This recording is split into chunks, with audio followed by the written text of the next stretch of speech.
Really? Yeah, We're not live. they got to Is get the. Seattle? Yeah, I know. Is Seattle like a good team? I mean, I know you got a if you got a bad pick in the WNBA, you gotta be an ass team, right? Yeah, I don't know. Hey man, that's the W. But these are the Um, conversations I wish I seen. yeah, I wish. This is what I wish I was getting information on, but Yeah, this is definitely the conversations. Couple things, a couple different things. First and foremost, name me just off the top of your heads the most diabolical drink combinations. You're in the gas station, 2 drinks, mix them together. Most diabolical. Go. Orange soda and milk. Okay. I was like, you just meant from the fountain drink station. I was gonna say No, keep going. Big Red. Well, I'm still going with that. Big Red and Lipton tea. What's Big Red? Big Red. It's just like this red drink. I mean, I've seen it randomly in spots. It's not like everywhere, but it's just this drink called Big Red. It's like a red soda, and that tea that you really don't want it. That's like your last resort before you just say, "I'm gonna just drink water." Now, how do y'all feel about Sprite and tea? Never had it. Never thought about That doesn't sound bad. That doesn't sound bad. Well, I'll tell you what, we're gonna try it today. We're gonna try it today. What the fuck is that? And tea. We are gonna try Sprite and tea live. It's carbonated? I'm assuming so. Oh, yep. Yes, it sounds like it.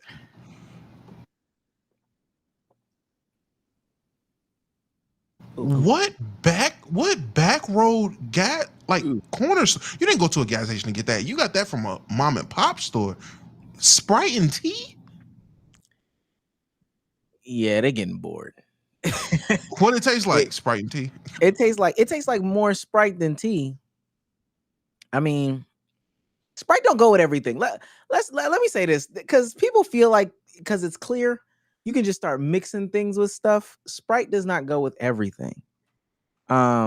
It tastes like essence of tea with just Sprite, and I'm not with that.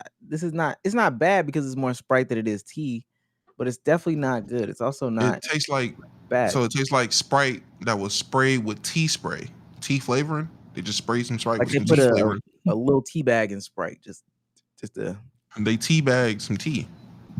Sprite and tea. I'm gonna drink it though. I pay for it. 1 out of 10. What is it? 1 out of 10. How is it?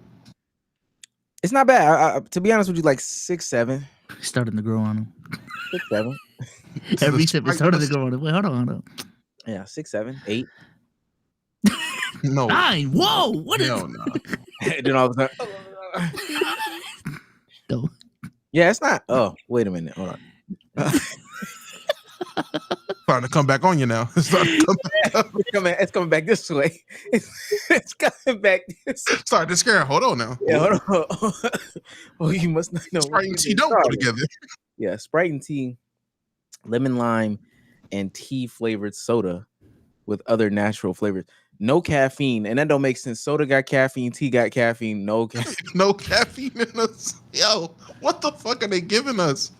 Them niggas sat there at headquarters and was like, I know it's the next one to kill them for real. Sprite and tea with no caffeine. And you know what's crazy too? Living in Atlanta, there's the World of Coke. The World of Coke, they have all these little experimental, drinks, experimental Cokes from around the world, all that stuff like that. I promise you, this was never on there. They had. Where did you buy this from? I was at the gas. All right, so I was sending my fiance some money, and it was like, oh, we got to put a hold on your card. It's locked up. I was like, oh dang, I don't even know what this means, but I got to figure out if it's unlocked or not. So I stopped at the gas station. I had left the park, stopped at the gas station to see if it was, locked. I was gonna get a bag of chips or something like that. So I'm walking around the gas station. It's definitely one of them gas stations where the rows are real tight and it's got that smell.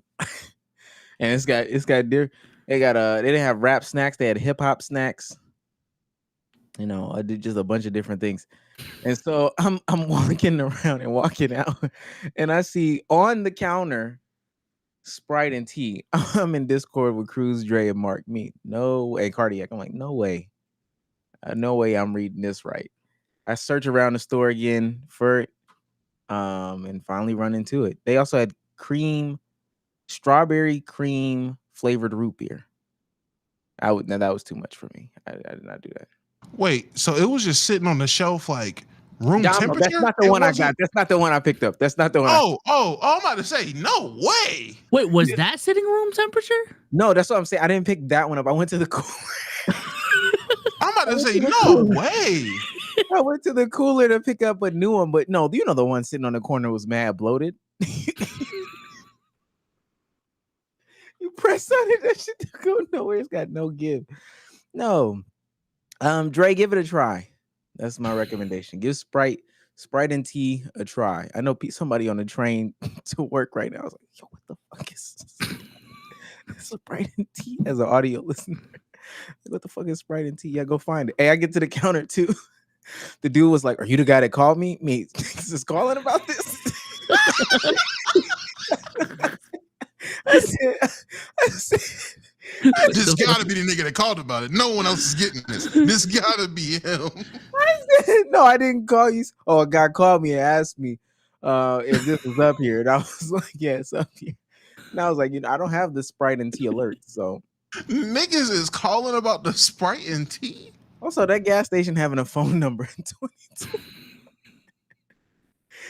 Oh man, sometimes you gotta stop. Don't stop at the mainstream gas station. Sometimes you gotta stop at the one off the beaten path. It's got a cat outside. The propane thing is open.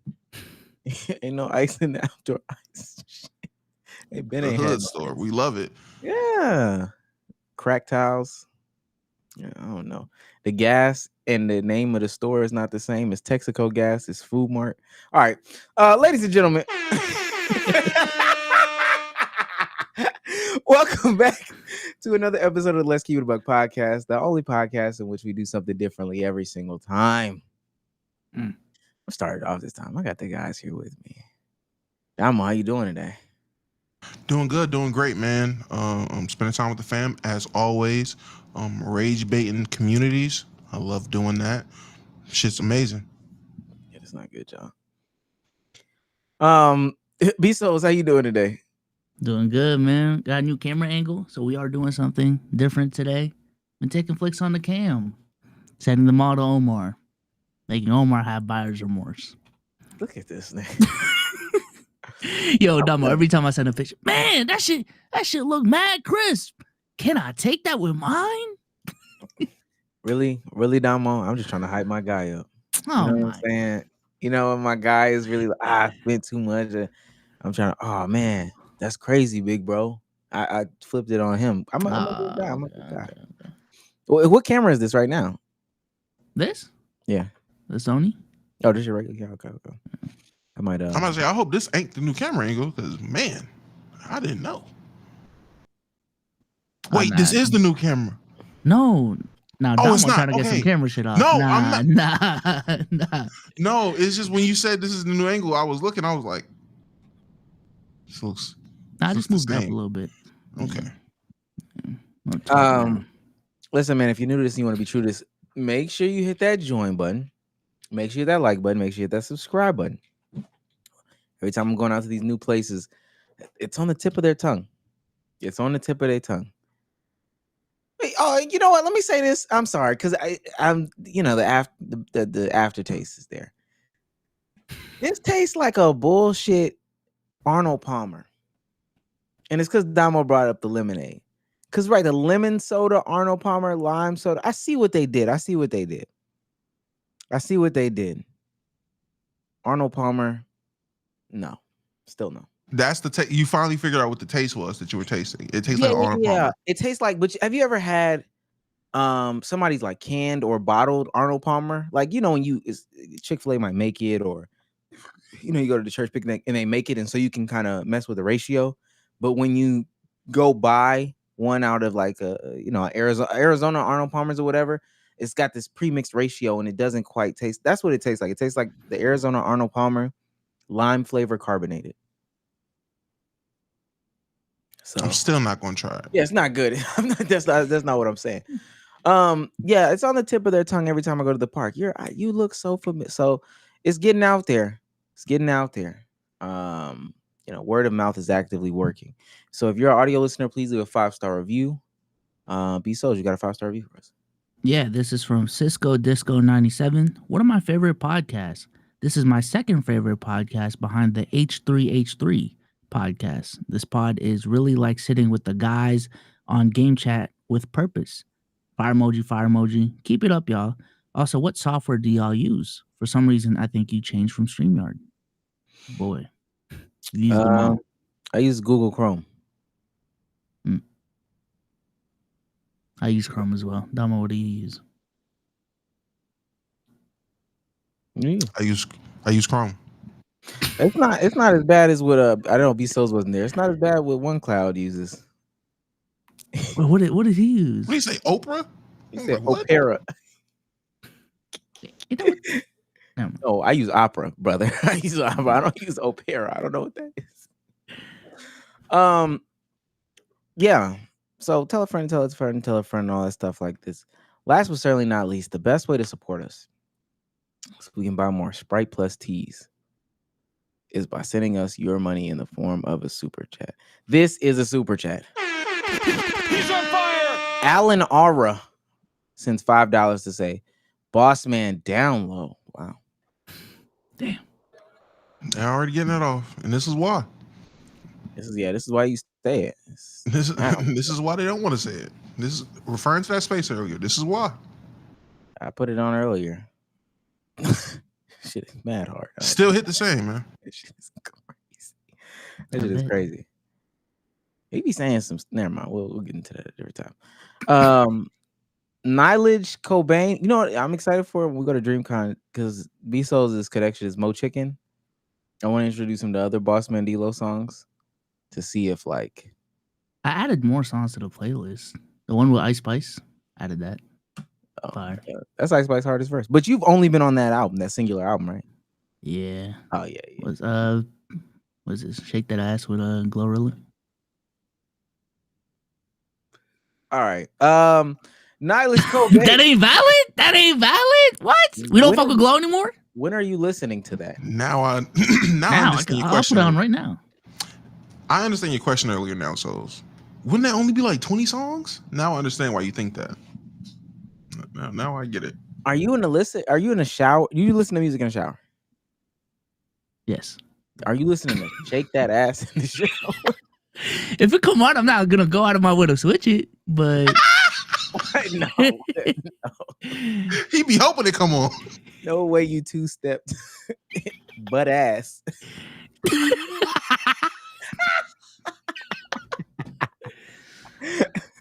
Okay, Nihilage Cobain for $2 says, "Overly appreciate y'all. Best pod out. Oh my mama."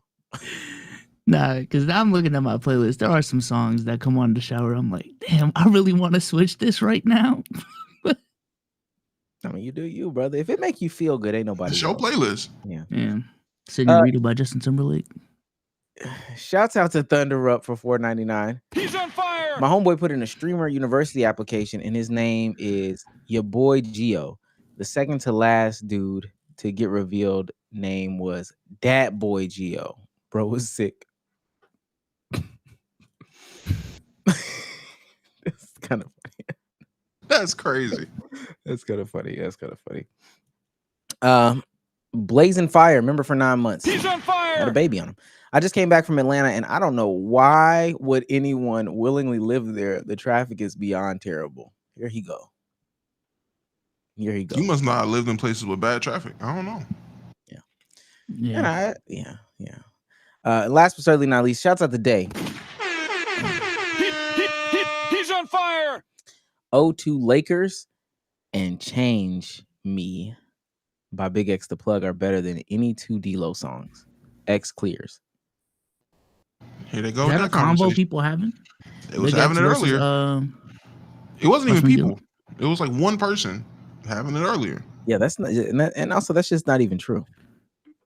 Hey. Yeah, if you just don't get money, just say that. Please, just say that. Wingstop has ruined that song for me. I ain't gonna lie. They say I'm the biggest. The largest. Mm-mm. With Jayla Green on it, Damo. What? I didn't say anything. Man. What? I didn't say anything, man. I didn't say anything. We will stop anything and everything we're doing to read your super chat. Now, we've got a lot to get into. I don't want to wait anymore. Let's get into the ball.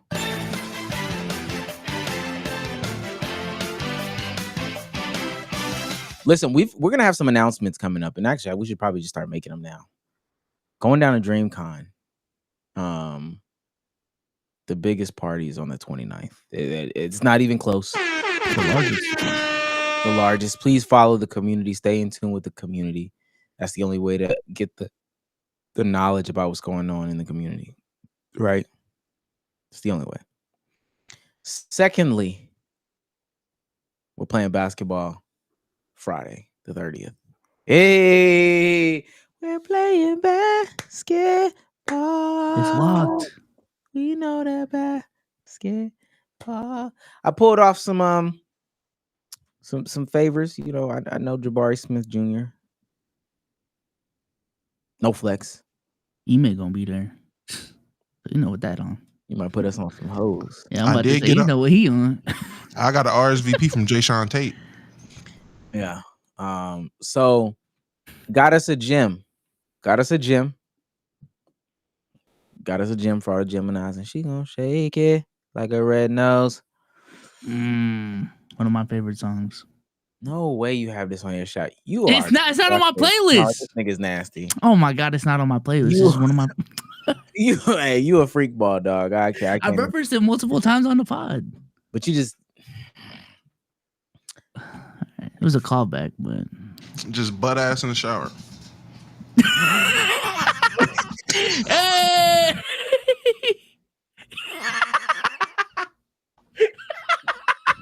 I can hear it now. This nigga has the most pop songs playing. He got a pop song playing. He chilling. I was like, do do do do. Go shake it. Hey, like a red nose. Yeah, come on, bro.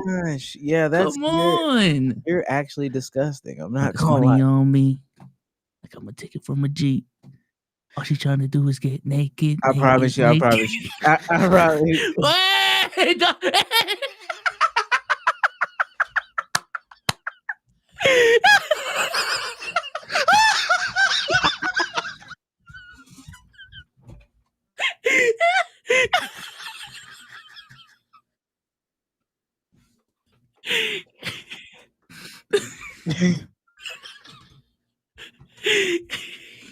Get it out. I can already see Omari. B Souls is the funniest.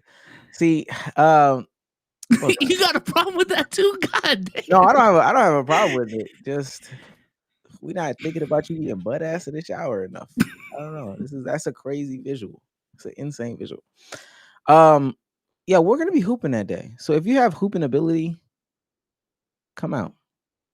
Pull up, pop out, bad bitch, I shop out. We'll probably go to the strip club that night. I ain't gonna lie. We ain't got nothing else to do. Listen, the city is ours. I don't plan on sleeping. Actually, I'm taking Adderall. No, I'm kidding. I'm kidding. I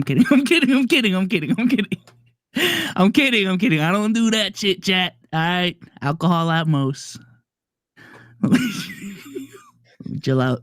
This nigga going for 40 from the corner. Come get ISO, Jay. He is pulling now. Buddy healed over here. It's like a pulling that bitch. Get ISO. I don't... It's a bad shot to you. I practiced those shots. I know. I know some people that needed that during college. Dumbasses. No, don't flip it. I'm trying to make this a good thing. No, it's not a good thing. No. And why they gotta be dumb? Because they got ADHD. No. That's what I'm saying. They didn't have ADHD and they took it. That's what oh my. Oh shit. Okay. Hey. Listen, I know my role tonight. I'm basting down. Set the screen, set the off ball. I'm just gonna hit him in his chest. Unless you want to dribble. I don't know. What's it called? So we should go to the strip club in the daytime. Really get the pot off. We should really get in the strip club. Yeah. Why not? That's the best. Whose opinions? Come on now. We done had everybody else in the pod. Why we can't get Candy? Whose opinion isn't wanted more than a daytime stripper? Why we can't get Candy's opinion on Zoe and Soul Illuminati? Coming to the stage, Cinnamon. Okay, Okay. like licorice, nigga. Oh my god. we was having a conversation before we started the podcast. Not your crazy Drake song. What's that one deep cut Drake song that you're putting on for the bros in the car? Oh, that is not how you framed it before the pod. Oh, I mean, what's the framing? Well, I was gonna say Jaded, but I wouldn't put that on around y'all. So I think the conversation was about in the car with the guys. So I don't know. That's not how you no. You said about? What is the deep cut Drake song? We were talking about playing it in the car. Okay, that's fine. What's the deep cut Drake song? What's the deep cut? Jaded. Yeah, deep cut Drake song. For me, Family Close, but around y'all, I'll just play Her Loss. I'm playing the entire Her Loss album. I didn't think let me make sure. Yeah, I didn't think Jaded was deep. Is that a deep? Okay, that's not a deep. I'm gonna say, well, there are deep cuts, I guess. But what is the moment to play some of these? I think Paris. Oh, Sweeter Man is one of my Drake deep cuts. Days in the East is also good. Yeah, those are my two. We Made It.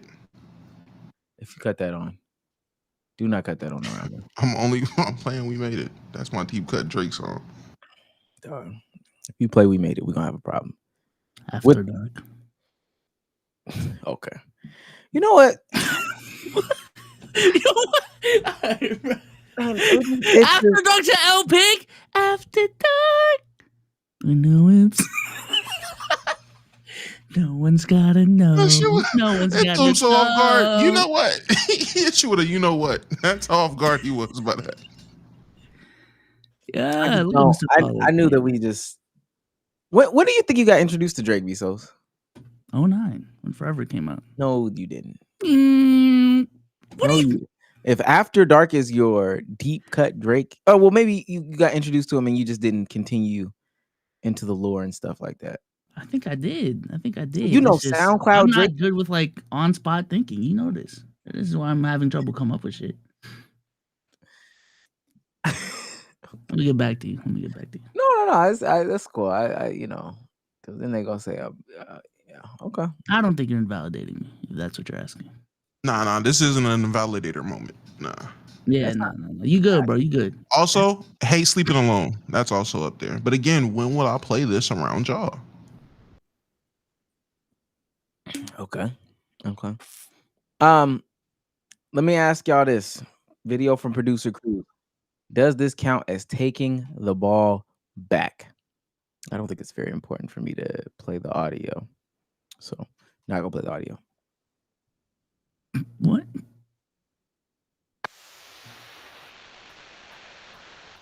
No. I can say now, no. Taking the ball back? Wait, what do you mean? No, come on. No, I'm not showing. What do you mean? No, come on. Can you just replay it? Oh my god, bro. I was looking at it. I got you. Because I know you know what this means. Oh. Hell no. What the fuck? So for those that don't know, this is a basketball clip, the audio listeners, where the player with the ball has the ball with 1 foot at the free throw line, does a full split to where 1 foot is behind the 3-point line, and then comes up from that split. So he's back in a triple threat position from the free throw line. I just don't understand. Tough as fuck, though. I ain't gonna lie. What advantage does this create for him? He kept that position at high post for that turnaround jump shot. There you go. No wasted movements type shit. I get it. I thought it had to be 2 feet behind the no, it does. It does. Oh, yeah, better than me. I thought at least the ball. I don't know. I thought at least the ball has to get behind the 3-point line, Wait, so right? if he did the same, Yeah, I thought the ball had to clear it. Nah. Yes, the same split. I was looking. If he did the same split, but the ball had cleared, I'd have been like, he good, technically, in my mind, but I didn't think it was 2 feet. I thought it was the ball. Nah, both feet gotta go. Both feet gotta go. Both feet gotta go. Simple as that. It's as simple as that to me. If I'm out vote, I'm out vote. I'm seeing people in the chat say the 2 feet too. So I was just playing on some janky ass house rules. Okay. I put a poll up on Twitter. It's the next one. Put a poll up on Twitter asking the conversations that we really need to ask. What is worse, gender wars or race wars? A lot of conversations that happened this weekend. And I just sat back and literally consumed all the conversations and content. And I ended up putting out a lot of content, but I just consumed it all. And it had me thinking, what is worse, gender wars or race wars? Oh, hands down, race wars. Race wars are worse, in my opinion. Why are race wars worse? And we're just talking about verbally, like on the timeline, or just people's arguments between. Not literal. Yeah, okay. I'm just saying. Yeah. Just saying that'd be crazy. Because race wars is, at least to me, purely ignorant.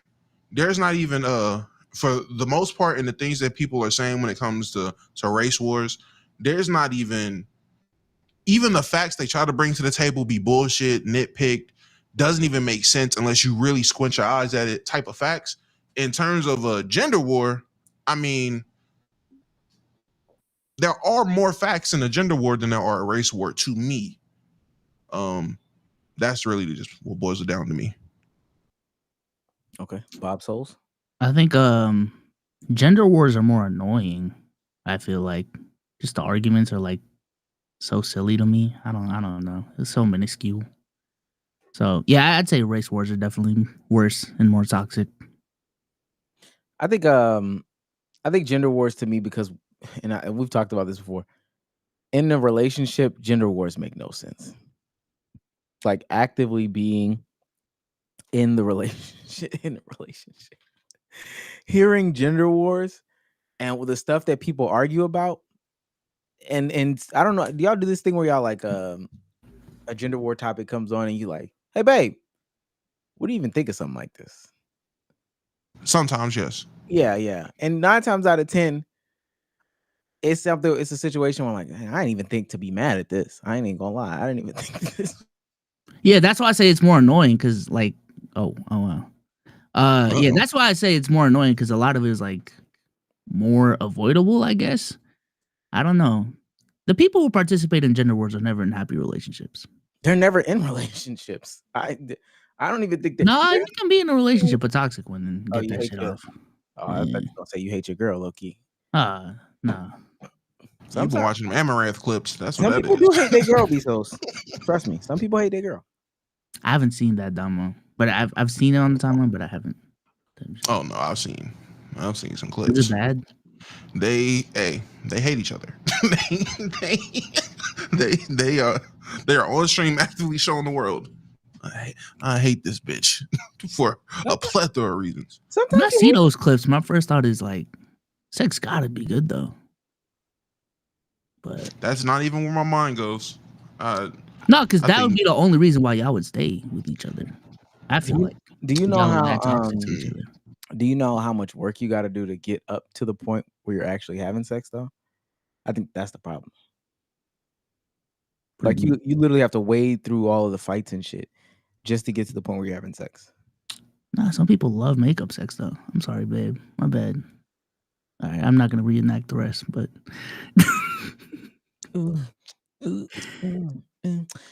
I'll say what the fuck? There's a nigga on his lunch break right now, audio listener. Yo, what did you just do right here? What the hell? What the hell? But even in the conversation of makeup sex though, like sometimes, and I you know, it's crazy. I don't know if I've ever really. No, I have. Yeah, we trying to push the limits. All right, get to the point where you can't even get hard because you're so pissed off. That's just no fun. That shit is no fun. He's like, you know what? Nah, this ain't even. Fuck. I'm not over it. I lied. I'm not over it. She trying to kiss on you. How? I promise you, I'll mush you right now. Oh God, I will. Now you over until you get your nut off. Then you back on it. Nah, actually, I'm telling you, I can't even get to the part where I'm bricked. Can't even get hard. Shit's crazy. Okay, throwing a little wrench. Oh yeah. So I think just because I just think that they're just so silly. I'm going gender wars.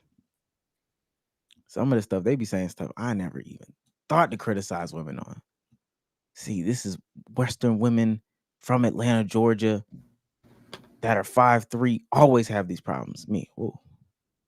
Have you seen those TikToks when they hear another reason why to hate on men and they pull up the notes app and it's like a list of 300 things? Yeah, that's just mad funny. Those are my favorite TikToks. It's a good thing. Can't wear shoes. Damn. As a man, why are you brushing your teeth with your left hand? Some of the stuff, there's validity. There's some validity to that. I know Sage is not a proponent of that. He hates that conversation, but one day we do got to talk about it. It's some stuff that men do. We got to have a dialogue. We got to have a conversation. We won't, but we got to at some point. Some point we got to have it. Okay. Do we though? Yeah, I think so. One day. It's never at the strip club. I won't be there. So no, it's business. It's business. Come on, bro.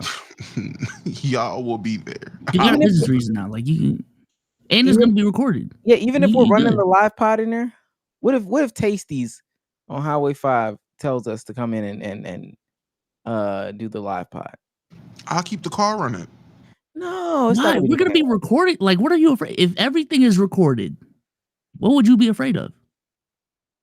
Now, I just don't want to go in the strip club. Yeah, I'm about to say. I know what he wants to do. Yeah, but if it was me though, yo, I don't like this narrative on me, man. No, I'm just saying, if it was me, though, if it was me, what would people be saying? Damn it, Omar. He said no one time, right? He already said no once. There you go, action again. It's that bullying shit. I'm just letting you know what we said. All right, Bezos, bring something to the table. Bring something new, interesting. What's going on in your life? Bring something new to the table. We're gonna get into like this. We're gonna get into the topic sheet. Bring something. What's on your timeline? What's on your? You feel me? They're trying to make us fall in love with Talitha Jane. Not Talitha Jane. What's her name? Dang, I can't even remember her name. But Talia, is it Talia? Yeah. What's on your timeline? Oh, me and my girl started watching season 2 of this reality TV show about content creators in Utah called Mormon Wives. Shit's mad toxic. Shit's mad, mad unemployed behavior. But it's mad entertaining as well. They get messy. They get messy in Utah. In the Mormon community in Utah? They get messy. Swingers,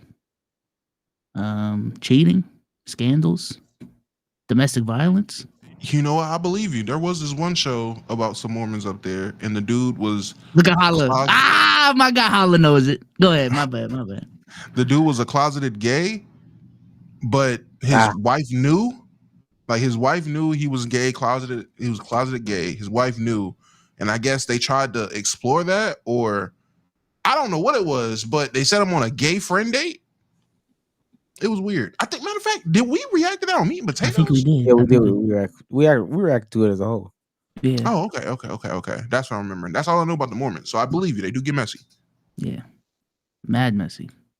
So that's what been taking up my... Oh, I've also been watching Black Mirror. We're on season 3. Oh, such a good show. I love Black Mirror. That shit fire. There is a what's it called? We need to decide on a community show. Talia Joelle, that's her name, and I'm subscribed to her. I'm surprised. We need to come up with a show as a community to watch. Now, I do have the show that we need to watch as a community. I'm already gonna make that decision for us. It's a show on Netflix called Forever. Bing. Have y'all been seeing it? My girl started watching it today. I want to know her opinion on the woman in the show, Keisha Clark. But yeah, that's the show. I'm here to make my hot take about Keisha Clark. This show has only this. Oh my gosh, I'm sorry. This show has so many issues because of Keisha Clark, and it just goes to show you, women shouldn't date until they're out of college. So they don't know what they're doing, and they're gonna hurt a bunch of people in the process. I hate Keisha Clark. I'm team Women women. shouldn't start dating or like just have a serious relationship. All of it. Oh wow, too many heartbroken men out there. I'm gonna spoil it a little bit. And you can see. I'm just gonna spoil the little first part. So the story is about two high school kids. They were friends when they were in kindergarten. They reconnect when they're in high school. They go to the white high school. Keisha she was at one point with Omar, stop. She was at one point with the popular, college basketball. Well, he's going to college. Basketball star, ranked number 4 in the state, about to sign to Kansas. But he dropped a sex tape on her. Yeah.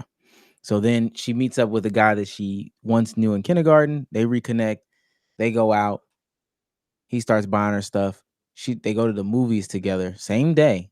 They meet on Friday, go to the movies on Saturday. She starts topping him off in the movie theater. Starts sucking it. Yes, Damo. Yes. What? She starts topping him off in the movie theater. He's like, whoa, whoa, whoa. And then he's like, did you do all this because I bought you something? And so she storms out and is like, I'm not a hoe.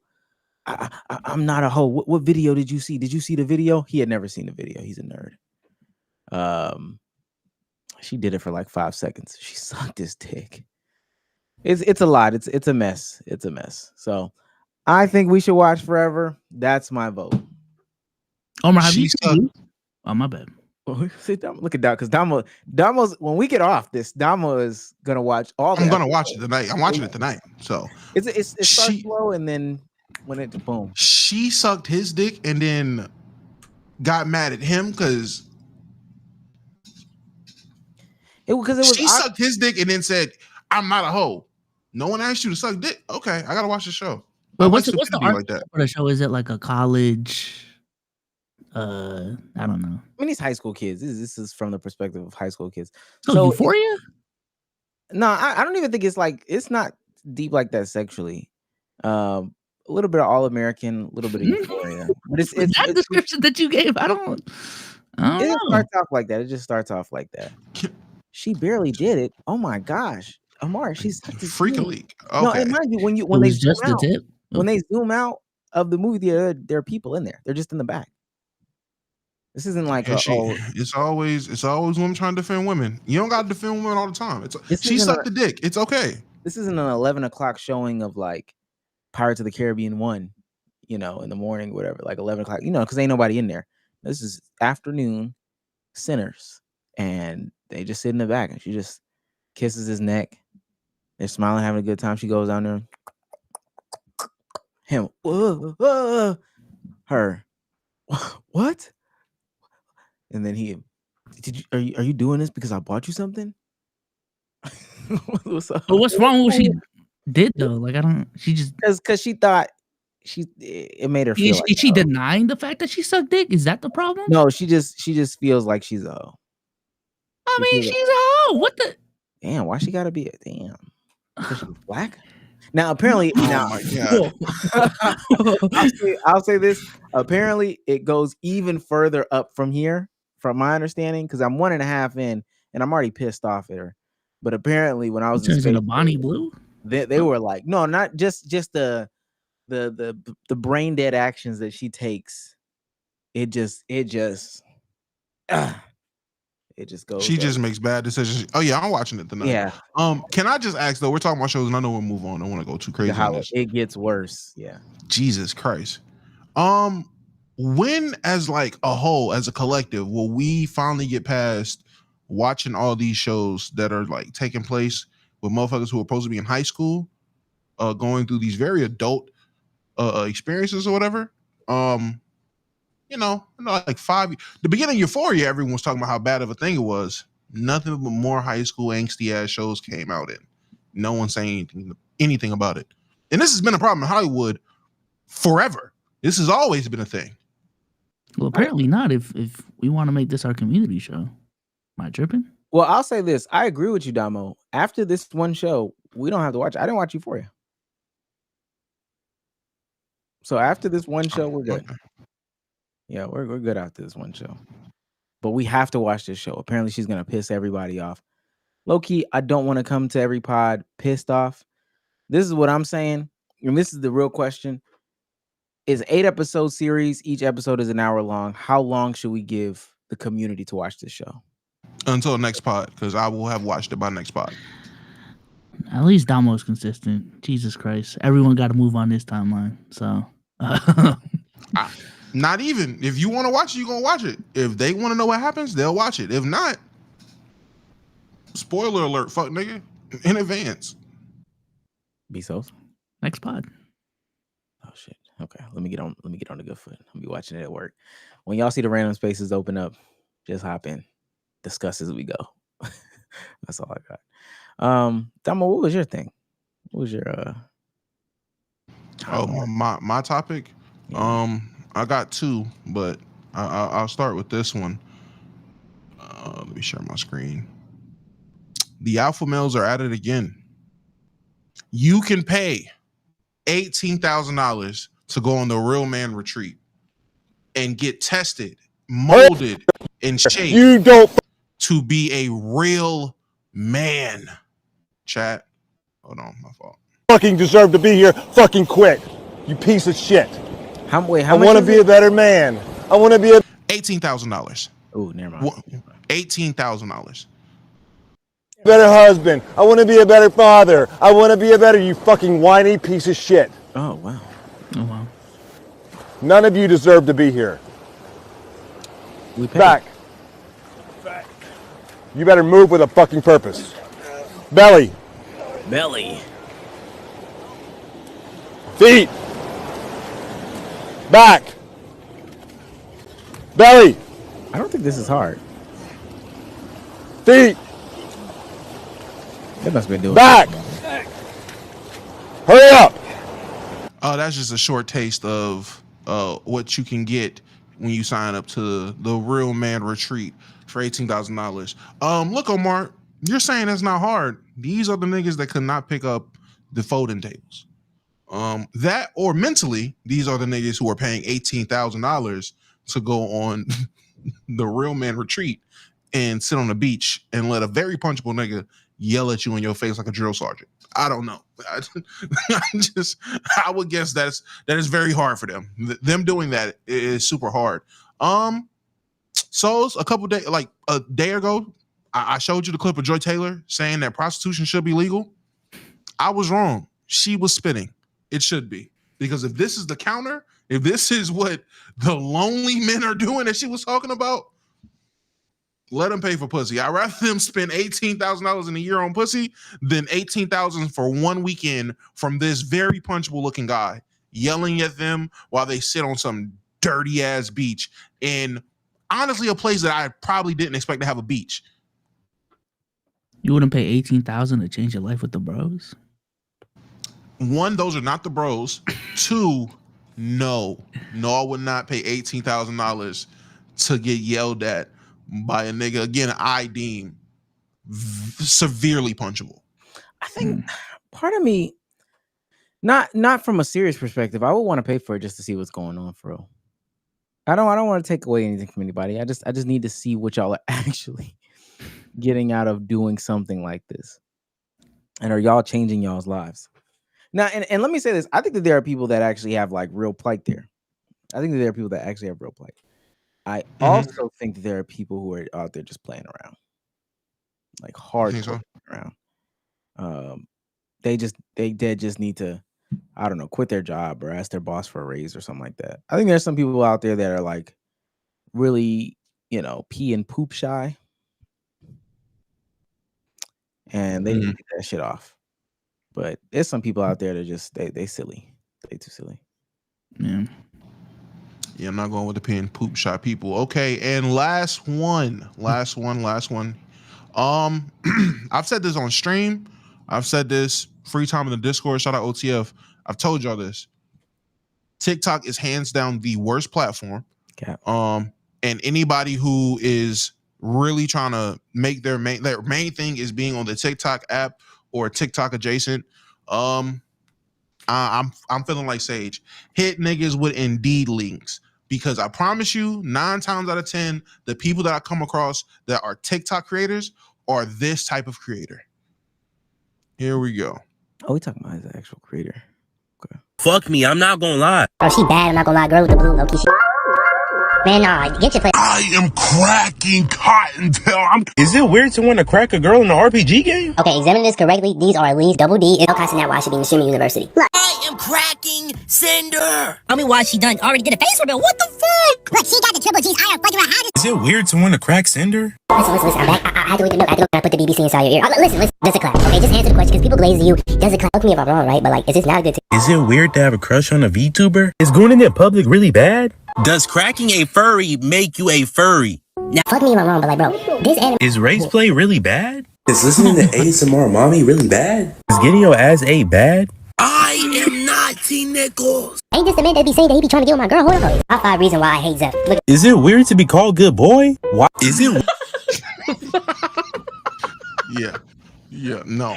There has been an influx of these type of creators, and let me tell you, I am sick of it. I'm tired of this type of creator. I am so sick of it. Get TikTok out of here. I am fed up. I'm done. It is too many niggas like this that I keep coming across that, I do TikToks. And that be they TikToks. Is it weird to want to smash a VTuber? Like, that's their TikToks. That's it. That's the content. Like, no, gang. I think we have made content creation too easy. No, not from you. But hey, my thing is we didn't hear him out. Is it weird to be called good boy? Why can't I be called a good boy for real? Dead ass. Like, It's not even like a sense of like demasculation. It's like call me a good boy. I'm doing a good fucking job. Like, call me a good boy. Like, why not? Like, Bro, I don't want to hear no nigga talking about something like it's fruity or not. Nigga, everybody want encouragement. You know, we can say good Girl, why not say good boy? What the fuck? Like, all of a sudden it's a problem now? All of a sudden it's a problem. I'll be like, oh yeah, you can call me good boy. Like, hey, what's wrong with it? Deadass, like, I don't think there's nothing wrong with it. I'm gonna keep it a buck with. Like, if I'm really like giving you this BBC, I'm talking real big BBC, like veins, all of that BBC. And like, I'm putting in that work. You damn right you need to Call me good boy instead of me saying good girl for like taking the BBC. How about you say good boy for putting the BBC inside of you? You feel me? Where are all these women at, bro? Like, I need me a woman that can call me a good boy. and Not look at me sideways. Even though it's not weird. Like, what the fuck? I can call you a good girl, but you can't call me a good boy? The fuck? Like, I should not have to tell you. Yeah, go ahead and call me good boy. Cause Then it's like I lose aura. Like, you supposed to do it naturally. What the fuck? Oh my god, like, you just like, like damn, Sometimes I do get tired of calling like the person good girl. Like, call me good. Call me a good boy. I hate that editing style. Jesus fuck. The Griffin method? That shit is mad annoying. If it's good in spurts, a continuous 60 seconds of that shit is annoying. Yeah, he don't know how to do the Griffin method, but the Griffin method is. Look at his. This is the race content. play bad. Is race play really bad? Shannon Sharp has been called, word around the street. He's been caught with a snow bunny. She actually suing him for about like 50 million. You feel me? Like, As a good analysis teacher, I can really tell you if it's really a red card, if it's foul or not. So let's get into it. Now, age aside, him being, I think, 57. Okay, I need him to do just a regular voice one, and we can be I'm not gonna find one. Hey, I'm about to say, Omar, now you run into problem number 1. We just need one. And this is his recent content. What is Freaky Mink doing? Is gooning really bad? What's that? Is doing it really bad for real? Because I'm over here sitting thinking, like, what's the cons of this, though? People talking about something, you stop growing. that's false because I'm 6'5". People say, oh, you can't interact with females. Not to toot my own horn here. I'm not doing business or nothing like that. But I have pulled multiple females in my life, you feel? But it's more pros than cons. Like, We get to see Vada Myers, Rule 34, H anime, Twitter. And there we go. Exposed himself. He didn't even know he exposed himself, but he exposed himself. Rule 34 is. Rule 34 is the pipeline. That is how I know you went down the wrong pipeline, buddy. Once you start openly bringing up openly or secretively bringing up Rule 34, I know what kind of nigga you are. Ain't that like when there's porn about anything and everything? That's the rule. Yep. Now, Oh, now, yeah. mind you, Yeah. I definitely said the pipeline between Marvel Rivals and this kid is there. It's present. So pipelines win again. No, Nah, you're not about to attribute this to Marvel Rivals, buddy. He is way past Marvel Rivals, buddy. nah, he was. I feel like you wouldn't be saying this, Damo, if you didn't play Marvel Rivals. Facts. I feel like you would be pro pipeline if you didn't play Marvel Rivals. Mind you, the jiggle physics conversation was all Marvel Rivals, by the way. No, because you could also have that same standpoint about Overwatch, and I would have disagreed. And I don't play Overwatch at all. I can't stand Overwatch. But it's the same type of shit. Overly sexualized women. The community makes hella porn about them. Niggas turn real weird about how curvy and bodacious the bitches are, apparently, or whatever it is. I would have been like, yeah, I'm still not gonna say it's a pipeline. And I can't stand Overwatch. Which I think his Discord is like. Worse. Okay. Smelly. Please. Smell it through the mic. I'm trying to get to the super chat. Shout out to Leftover Take. He's on fire. $4.99 says, who would be the most girl boss if y'all were girls? I don't even know what that means. I don't know what that means. Girl boss? The most business minded, I guess. I don't know. Horniest. I have no idea. I don't know what that means. I ain't gonna lie. I have no idea how to answer that, and I'm not answering what you just said, so I don't know. YouTube is saying Omar, but I don't know if that's a good thing or not. Sage, Omar, Sage. It's definitely Sage. Amari said it's definitely Sage, so we're going. It's definitely Sage. It's crazy. Girl boss.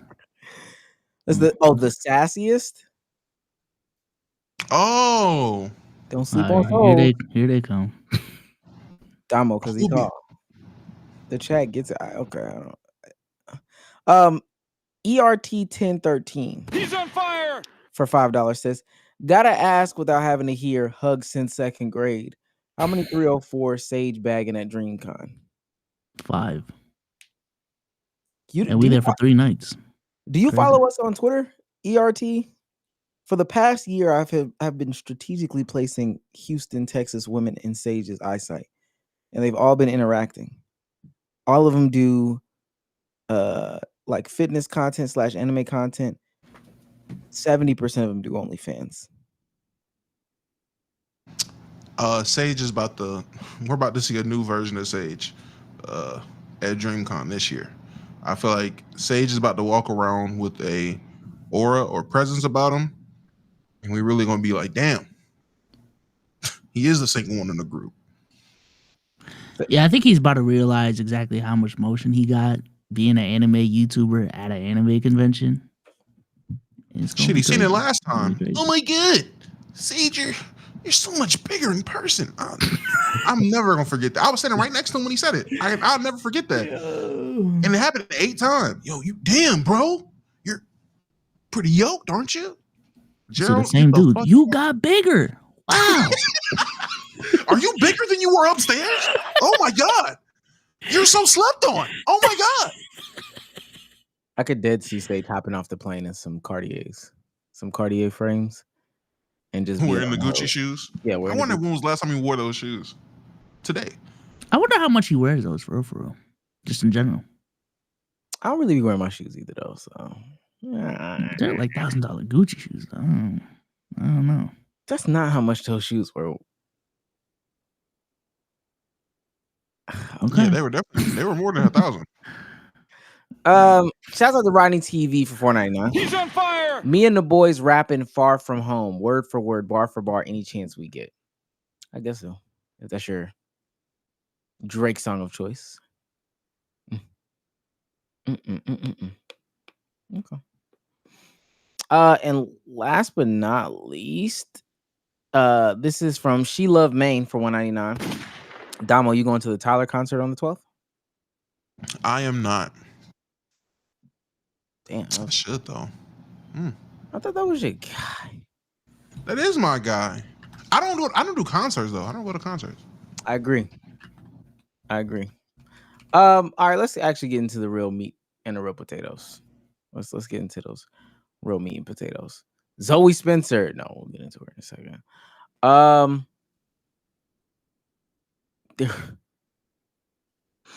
In New Orleans, I don't know if y'all saw this. The prisoners broke out of jail. It's a surveillance video of New Orleans prisoners escaping jail. It's 1, 2, 3, 4, 5, 6, 7, 8, 9, 10. 10 prisoners broke out of jail. Where are they on the street? Are they on the? Oh, they track? are. It's hard to see, but they're crossing the street right here. Oh shit! Well, I didn't see that. I never noticed that. I don't seen that clip a million times. I never noticed them running across the street. 9, 10. 10 of them. They hop out, and then I think in the middle, I see them in the middle. They just start crossing the street. Prison break ass escape. Man. That is very much. Look at my back. The way that they were able to do this. 11. I'm sorry. 11 New Orleans inmates escaped jail by breaking through a hole behind a toilet around a hole around the hole. They scribble messages like "Too easy, LOL" and "Catch us when you can." 2 of them have been recaptured, while the remaining 9 are still at large and considered dangerous. Fuck OPSO. Most hated. Suck my dick. Too easy, LOL. How'd they get through that? Determination. That's how they got through that. They were not wanting to The be in will of prison. freedom. I think they caught another one. They caught that one that, unless the one that was sleeping at the bus station was the second one. But I think they caught another one today. So they did. I know that they did catch 2. As they said 2. They caught 2. This is one of the dudes right here. Outfit of one of the men who escaped jail from New Orleans went viral after he gets captured. 7 are still in the room. Oh, so they caught another one. Well, he got bait. Oh no, he got it outside of prison. Okay. I'm about to say, damn, he was wearing bait and was that tools in jail? Nah, that wasn't a minimum security, so they're not getting it off like that. Now let me ask y'all this: y'all escaped from prison. Are y'all not cutting y'all's hair off if you have dreadlocks? I am changing everything about myself immediately. I'm going absolutely bald. Facial hair, regular hair, everything. If I escape from prison, like what? I'm on the run for real. This nigga just went home. My best friend. Yeah, I think that this is totally unavoidable. I actually think the other thing to have a conversation about is: are you going back to your familial home? Because I don't know if this is where he was, but it looks like he's home. You escaped prison. You gotta kind of find a way out. Ah man, no, I'm not going home. I wouldn't go home, risk putting family in danger, being seen by people that know me in the area and get ratted on. I'm going somewhere completely different, completely new. I'm on the run for real. I don't know. I'm hitchhiking on a train. I'm trying to find a fucking random to give me a ride somewhere, sneaking on a bus. I'm doing anything else, but I'm not going home. $5,000 to snitch? I think that's low. 225 925 4192. Wait, is that not low though? It's enough. It's enough to snitch? Hell yeah. Hold on. On some niggas I don't know? Hell yeah. What? People started looking up their charges. Whoever Derek Groves is, I'm definitely snitching on him. Look at his face. Being free but on the run sounds like a bad, stressful life. Would I even want that? So you just go back to jail? I'm just thinking, because you can't ever get a regular job. Like, you have to pay for everything in cash, I'm assuming. Yes. Okay, or get a fake identity. Three of them were charged with murder or attempted murder. 3 of them that were recaptured, waiting trial on felony charges, including attempted murder, armed robbery, aggravated assault, battery, extortion, illegally carrying weapons and illegal drugs, possession offenses. I'm telling. Leo All of Tate, them. the guy that I was talking about, was charged with burglary and drug possession, theft of a motor vehicle, and was sentenced in federal court for being a felon in possession of a firearm. Also been sentenced to 10 years in prison for obstruction of justice. I Yeah. need more than 5,000. Yeah, What you call it? What you call it? Sam in the chat. He said he in New Orleans and they bumped it up to 20. Oh, okay. All right. And the longer they out, the more it's gonna go up. Like they're gonna incentivize people to really start snitching. That's a small wedding right there. I'll say this: if I knew any of these bros, my plan would be to harbor them. I would hide them out, right? Hide out. More people get caught. Hide out until you're like the last three. At that point, the money's got to be up to like easily like 60, 75K, right? And then that's when you snitch. Hey, depending on how long it takes to get to the last three, if it's a half a month, it might touch 6 figures. If they really can't find them, 6 they figures. really might. 6 figures. I hold you for 6 figures. I put 20K on your books for the rest of your life. Who says no? He says no. What are they in a max? You can't. I mean, super max, I guess. But yeah, they're getting now. It depends. Yeah, they're never getting back out, and the escape charges are crazy. And then for as long as you're out, they're just gonna add shit to it. I would genuinely want to know, because if these niggas escape from a super max jail, then yeah, you got nothing else to lose, buddy. Just let me put this money on your books. You're good. If you are, I'm pretty sure a nigga in a mid-level or max, I don't give a fuck about a super 20K on my books in a super max jail. I don't care. Hell no. I want to be free. What are you talking about? 20K? That's a lot of noodles. That nigga won't get a chance to enjoy for real. There you go. All right. Okay. It's like One Piece in real life. Yeah. Got a bounty on you. He cooled off. All right. Next. I hate you. It's crazy. Next person. All right, this is a guy. Hayden, 26. If I'm not home, you can find me at the lake. Song on his Tinder profile is Diggin' by Colt Ford. White guy. He looks like an Up character. I was thinking the same thing. He looked like the grandpa when he was 24, bro.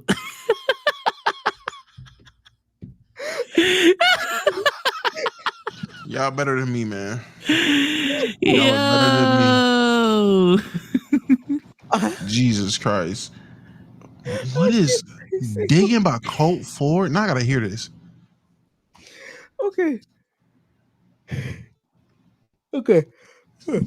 So 26, he looks like an Up character. I mean, just his claim to fame this week is this dude swiped right 2 million times and got one date on Tinder. 2 million.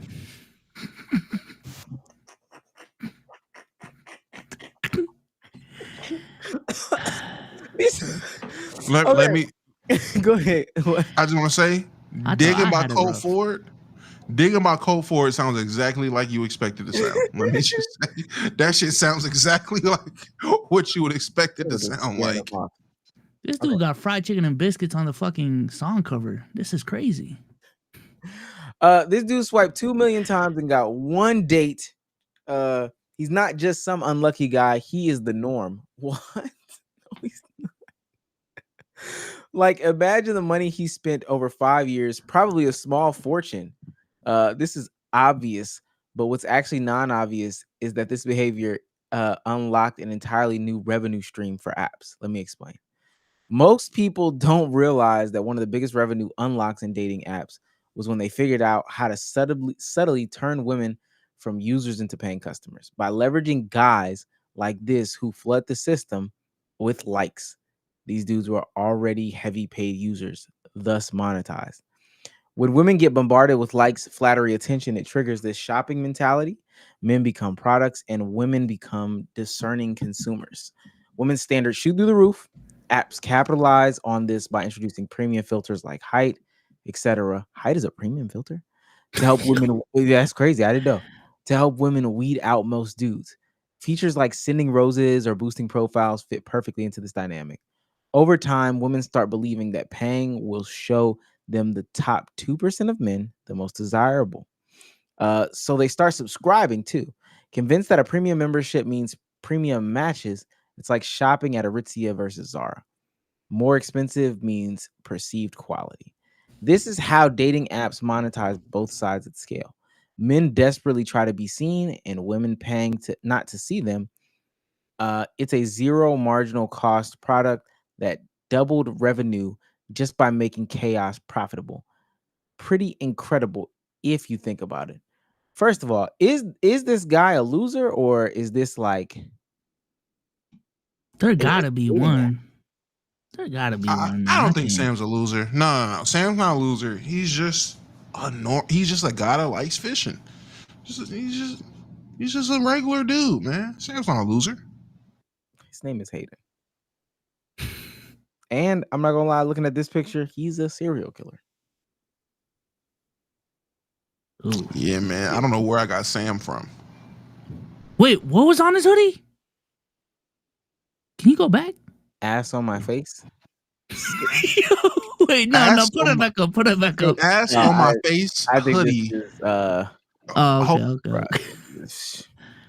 Yeah, if that's on your fucking dating profile, it's giving incel. Like, yeah, posting that picture is crazy. Yeah, it's giving Why He's scaring would the he- hoes. 100% scared of the hoes. At scale. Definitely. So, Exit. it's a whole app. I think that most people don't, and maybe that's the new channel that we should make. Are you scaring the hoes? Get a guy on there, hear him out, and just let him know. Are you scaring the hoes or are you not scaring the hoes? I had a dude come on my stream the other day, or a couple months ago, and I can't remember what the gender war conversation was about at that time. He came up there and was like, no, Omar, dating is just so cooked. I mean, a guy like me can't find anybody, and a guy like you, you found somebody, but nowadays that's luck in 2025. Talking to him for all of 3 minutes, I got scared. I got scared. So I definitely know the hoes got scared. What's an appropriate number of swipes before you probably just try something different? You know, go outside, join a church. 2 million swipes is crazy. Who tracked that? How did you really sit there? I can do the swipe thing on the app. It tells you how many Is times. it? Yeah. Oh Lord, been out the game so long, chat. That is insane. It's like It got the 2 million. All right, so now I gotta ask, what does the number have to hit for you personally for you to be like, all right, maybe this isn't it? Because mine is well before 2 million. I think if it got well before 2 million. You know what's crazy? So was it last summer? It might have been last summer.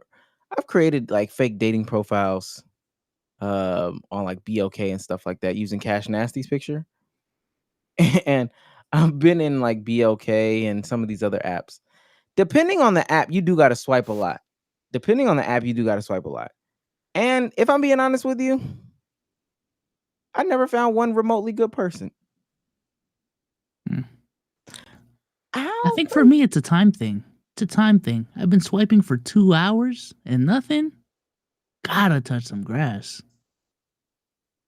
Yeah. See, there's too many factors in that with the time thing. When did you make the account? How long has it been active? Have you built up, a track record of people to actually swipe you so you can get a match? Niggas who just made their dating profile and they get to swiping that night, I've been here for 3 hours. Why is there no matches? Who's seen you, buddy? Nobody's seen you yet. This is crazy. For me, I swipe 100 times. All right. I'm out of here. Let me just go in the real world and find somebody. This shit is not for me.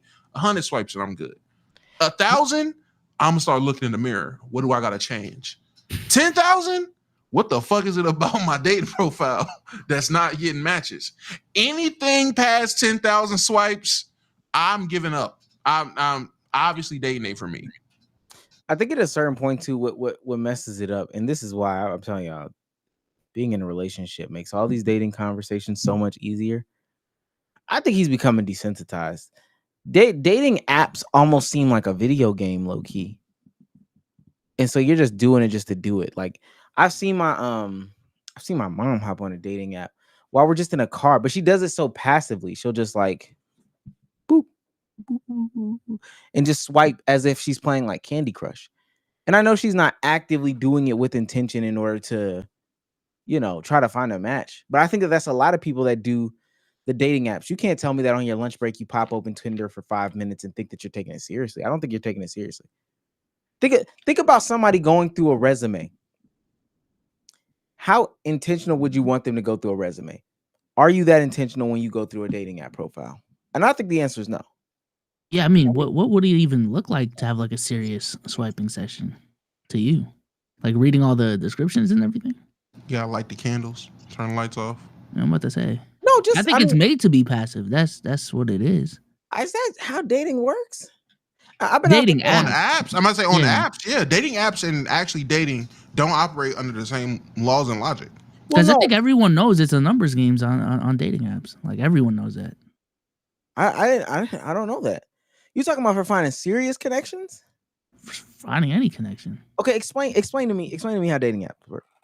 Explain I to me. haven't been in the game for 6 years. I don't know. No, but I'm just saying from what you remember. So you're on the app. You're on the app. You create your profile. If you like the person, swipe right. If you don't like the person, swipe left. And then at some point you run out and it's gonna ask you, "Oh, you reached your limit." And then you're gonna be like, "Damn, what if the next one's the one?" You're gonna pay for it. Sort of heard from other people. But so you think that people are just like swiping to get to like, all right, in this 50 rights, I'll get a match. I'm saying they're swiping until they can't swipe, and then they reach a limit. But I'm saying when you say it's a numbers game, that means they feel like, all right, at a certain point, once I pass my 30 swipe threshold, I'll have better opportunities or chances to get somebody. People are really swiping just to get their 30 swipes in?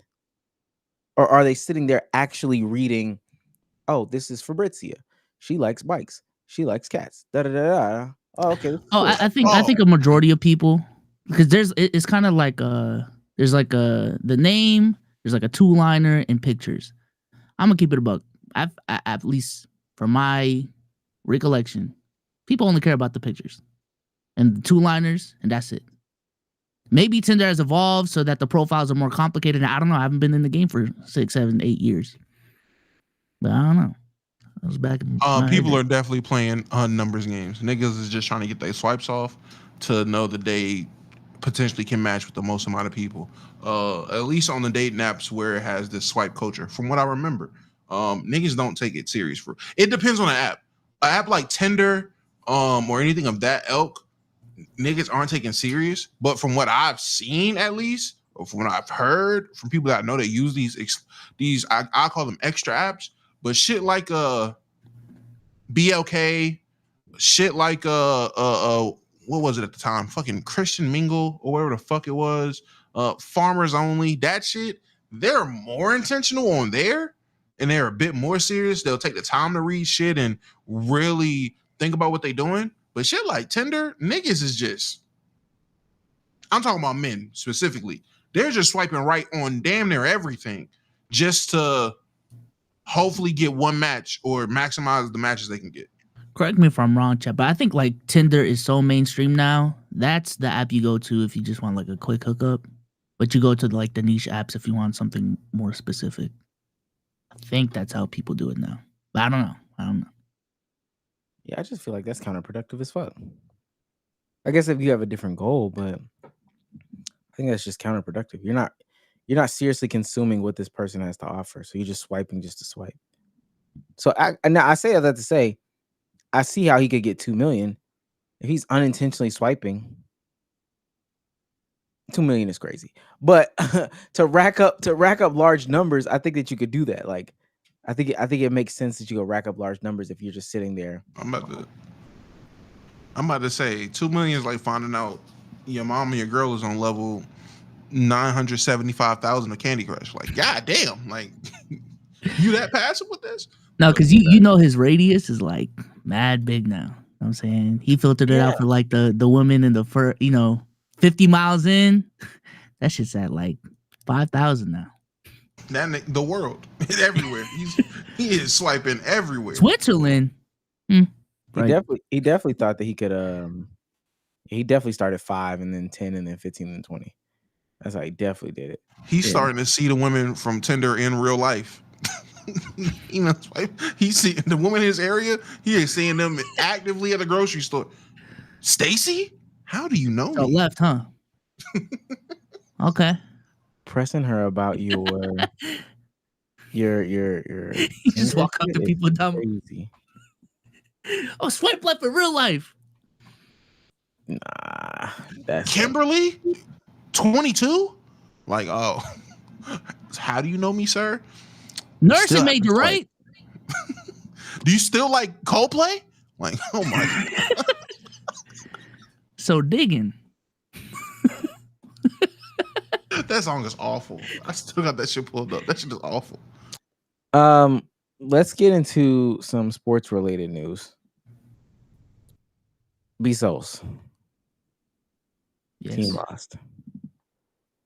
We're talking about this now? Yeah. Yeah. My team lost. Yeah. I mean, we got the final setup, the conference final setup. Got the conference final setup. We will be seeing a Thunder versus Timberwolves and a Knicks versus Pacers NBA conference finals. This comes at the cost of, the Boston Celtics, the Cleveland Cavaliers, the Denver Nuggets, and the Golden State Warriors. All of them, which for the most part had injury, if I'm not mistaken, right? Except for the Nuggets had Aaron Gordon, but he still played. Yeah, that's true. He was out there limping. Yeah, he was out there. Conversation to be had about the off-man injury. All of them did have some form of injury to an important player. Hospital ring. Interesting. Every team got an asterisk. Crazy. Every team. The notices are noticing. No clean paths. You just got to go. Who's the cleanest? That's just playoff basketball. Now you chop it up to the game. Like, if everybody had to deal with an injured team, nobody had to deal with an injured team type shit. Sorry, Chatter. Accidentally noticed that. Okay, so Bezos, your team lost. Give us like 30 seconds on the Boston Celtics. I just want to know where your head is. Honestly, I just care about like after. Damn, really? Okay. After Tatum, my bad. Go ahead. After Tatum went down for the Achilles, all I really cared about is the future of the team. At that point, I knew we didn't really have a shot to win a championship this year. So all I'm thinking about now is what's gonna happen with KP, Drew, and the guys. Next year looks like a washed year for real. Some people are trying to push for, they just gotta be in the race by February, and Tatum's gonna come back and they're gonna be championship contenders. I ain't trying to rush Tatum back from that injury specifically. But yeah, for the Celtics, that is truly where my head's at. We had those conversations about the Celtics being dynasties last year. Y'all were damn near peer pressuring me to call them a dynasty. Talking about, you're just diminishing them, so you feel better about your championship. No, we are. I said it back then. I'll say it again. We are in the parity era. There's been a championship, a new champion since 2019, and if I were to bet on it, the likelihood of the Celtics repeating, while higher than other teams, I still probably wouldn't bet on it. Now, things were looking good during the playoffs. going into the playoffs, excuse me. But yeah, we're in the parity year. So The parity year is crazy. Okay. I would still think I still think y'all can be on the path to be a dynasty. In my opinion, it's just good management. It's all it's going to take. Well, I think after this year, they're looking at who they have to pay, right? Is that why you're saying you're not going to be in the? I mean, and you could retain 2 guys and just rotate pieces, but why do you think that they're not going to be a dynasty? Why do you think we're in the parity year? Parity. We're literally getting a new champion every single year. I don't know what else you would look for outside for like what a parity year would look like. As far as the Celtics, that second tax apron is about to cook the team. It's at a point where like. One, it's clear that this championship core, as currently constructed, just isn't enough. But yeah, it's just about like what the next steps are with the team. Okay. That's fair. Damo, key takeaways from the semifinals. Experience doesn't matter as much as everyone wants to say it does. Motherfuckers have to forge their own path or gain the experience to become these players that you want them to be. So sitting around and doubting, questioning, and not wanting to give flowers or praise to these guys, Shea, Ant, Hallie, even Jalen Brunson, not wanting to give them their flowers yet because historically they don't have the experience or the track record of the guys you give the flowers to. It has to start somewhere. So it just showed me to keep enjoying the game the way I'm enjoying it. It's great. Also showed me, man, Alex Caruso is the best defender in the fucking NBA ever, in my opinion. This shit is insane. The work I watched him do, specifically guarding Jokic when they had players that could not do that. Ihart was out there just throwing shoulders into him. He wasn't really playing defense. Chet's too little. I'm watching Alex Caruso tell niggas to get off of Jokic so he can guard him, and gave him fits all night. Shout out Alex Caruso. I cried that night because the Lakers don't have him. Every time I see him play, I have that feeling. Hardest quote from a white boy I've ever seen. Every game of my career has been a game 7. Niggas been around Shea too much. He got aura. Shay's aura is rubbing off on him. He's gonna grow hair or something. Is that a recent thing? That was what you call it. That literally, he ain't never said some shit like that before. He said that after game 7. My entire career's been a game 7. That sounds like a Shea quote. That sounds like shit Shea has said before. He's been around Shea too much. That's gonna be dope. And finally, to wrap it all up. Sorry, y'all. Halliburton's a top 5 point guard. Deal with it. I don't care what nobody say. It is what it is. Hallie is a top 5 point guard. You cannot tell me 5 niggas definitively better than him. At most, I can give you is 3, maybe 4. But you can't name who's the 3? Yeah, and then maybe 4. Shea, Luka. I would still say Steph. Shea, Luka, Steph.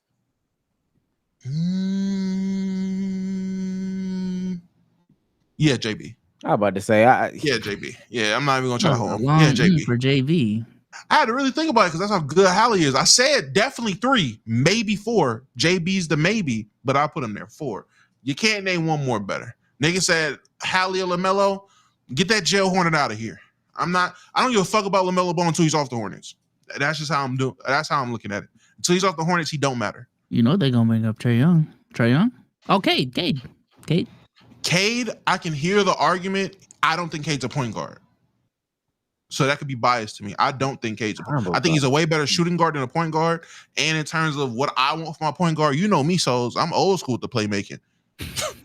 I need a playmaking guard. I need a true point guard. Bring back the old terms. I need a true point guard. And that's Hallie. Okay. Yeah, I don't know if I agree. I still gotta hate on Halliburton a little bit, Damo. Come on now. Hey, hate on him all the way to the finals, man. Actually, I'm so conflicted. Do I want Hallie to get his first ring, or do I want a victory lap with the Knicks and Timberwolves? I already know who I want to win the championship. Who? New York. No, you don't. You don't. Okay. Again, why New York? It is unfortunate that we fell in the hands of New York. You know, that's the team that just beat us. But I would really, really like to see New York go crazy when they win a championship. if if they win a championship. Like that'd be crazy. No, you won't, because you were on Yes, the I timeline. would. You were literally on the timeline talking about how disgusting it was. Well, no, actually, I That think was you were the not one. me. Yeah, you were the one saying Northeastern fans shouldn't be surprised by Yeah. this. And y'all, Yeah. actually, you're right. Okay, this tracks. This is consistent. I like the Yeah. consistency. Okay, I can see that. Oh It tracks. my Yeah, god. you know I'm talking shit, to the Knicks going into the series, but objectively, like now that we're out, yeah, I want to see New York get a ring. It's because it's Brunson over holiday. And it's good for the business. So oh no. Yeah. I guess this circles the block. Well, let me say this. The mighty have fallen. Can we now make accurate assessments? I know some people wanted to wait until after the series. What happened with Jokic in the playoffs? I think the OKC's personnel definitely exposed more than like other series Jokic's lack of rim protection. That's one. And then offensively for the Nuggets, the 2023 team and this team is just, there's still familiar faces on the roster, but just it's not the same. Like MPJ is not the same. Jamal Murray is not the same from back then. Aaron Gordon, he's improved in some aspects. I actually liked Aaron Gordon this year. Yeah, Aaron Gordon balled. Yeah, and like the role players that they let go these last couple of years, they're really feeling that now, because now they're counting on Russell Westbrook to fill in those gaps, and young players that when you're trying to win a championship, it's understandable why they're playing the way that they're playing. When you're trying to win a championship, like your production is your production. So I'd say that if anything, it just showed that Jokic is human. He can't just 2018 Braun this team into the stratosphere. He does need help. Like Jokic is gonna need sufficient amount of help. The black magic isn't gonna keep working. The voodoo is gone. Westbrook will Westbrook. They are out, to give them credit. They are better at developing talent than I thought. Shout out Peyton Wallace and Christian Braun. They definitely have been better in their roles that they've had to have since those role players that Souls mentioned have left. They've showed they can improve, but you gotta make a decision with Jamal Murray and PJ to bring in some legitimate help for Jokic. And this should be an eye opener for Jokic. If a nigga can throw a 6'5" shooting guard on you and give you that many problems because you're playing to the refs that much, go back to the drawing board while you're looking at your horses, because the rest of the league seen that. We all seen that. And if y'all don't think that this offseason teams aren't about to fill their teams up, they're not fill their teams up, but everybody's about to get 1 or 2 6'5" to 6'7" just dogs to just we're just gonna just get into Jokic. Pause. Like if that's all it takes to make him uncomfortable, there's about to be so many Dylan Brooks on the team now. Everyone's gonna have a Dylan Brooks. Everybody's gonna have an Alex Caruso. Not in terms of level, but in terms of heart and motor. That's all you really need. Obviously, Alex Caruso is a tremendous defender, but it's the motor that really helped. You find a guy with a good motor that's just dead set on sitting on Jokic. Pause.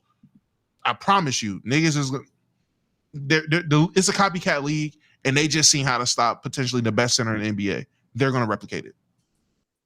I think ultimately, and maybe I need a couple more years to see this. We're gonna need to reevaluate some like old terms and old phrases and stuff like that.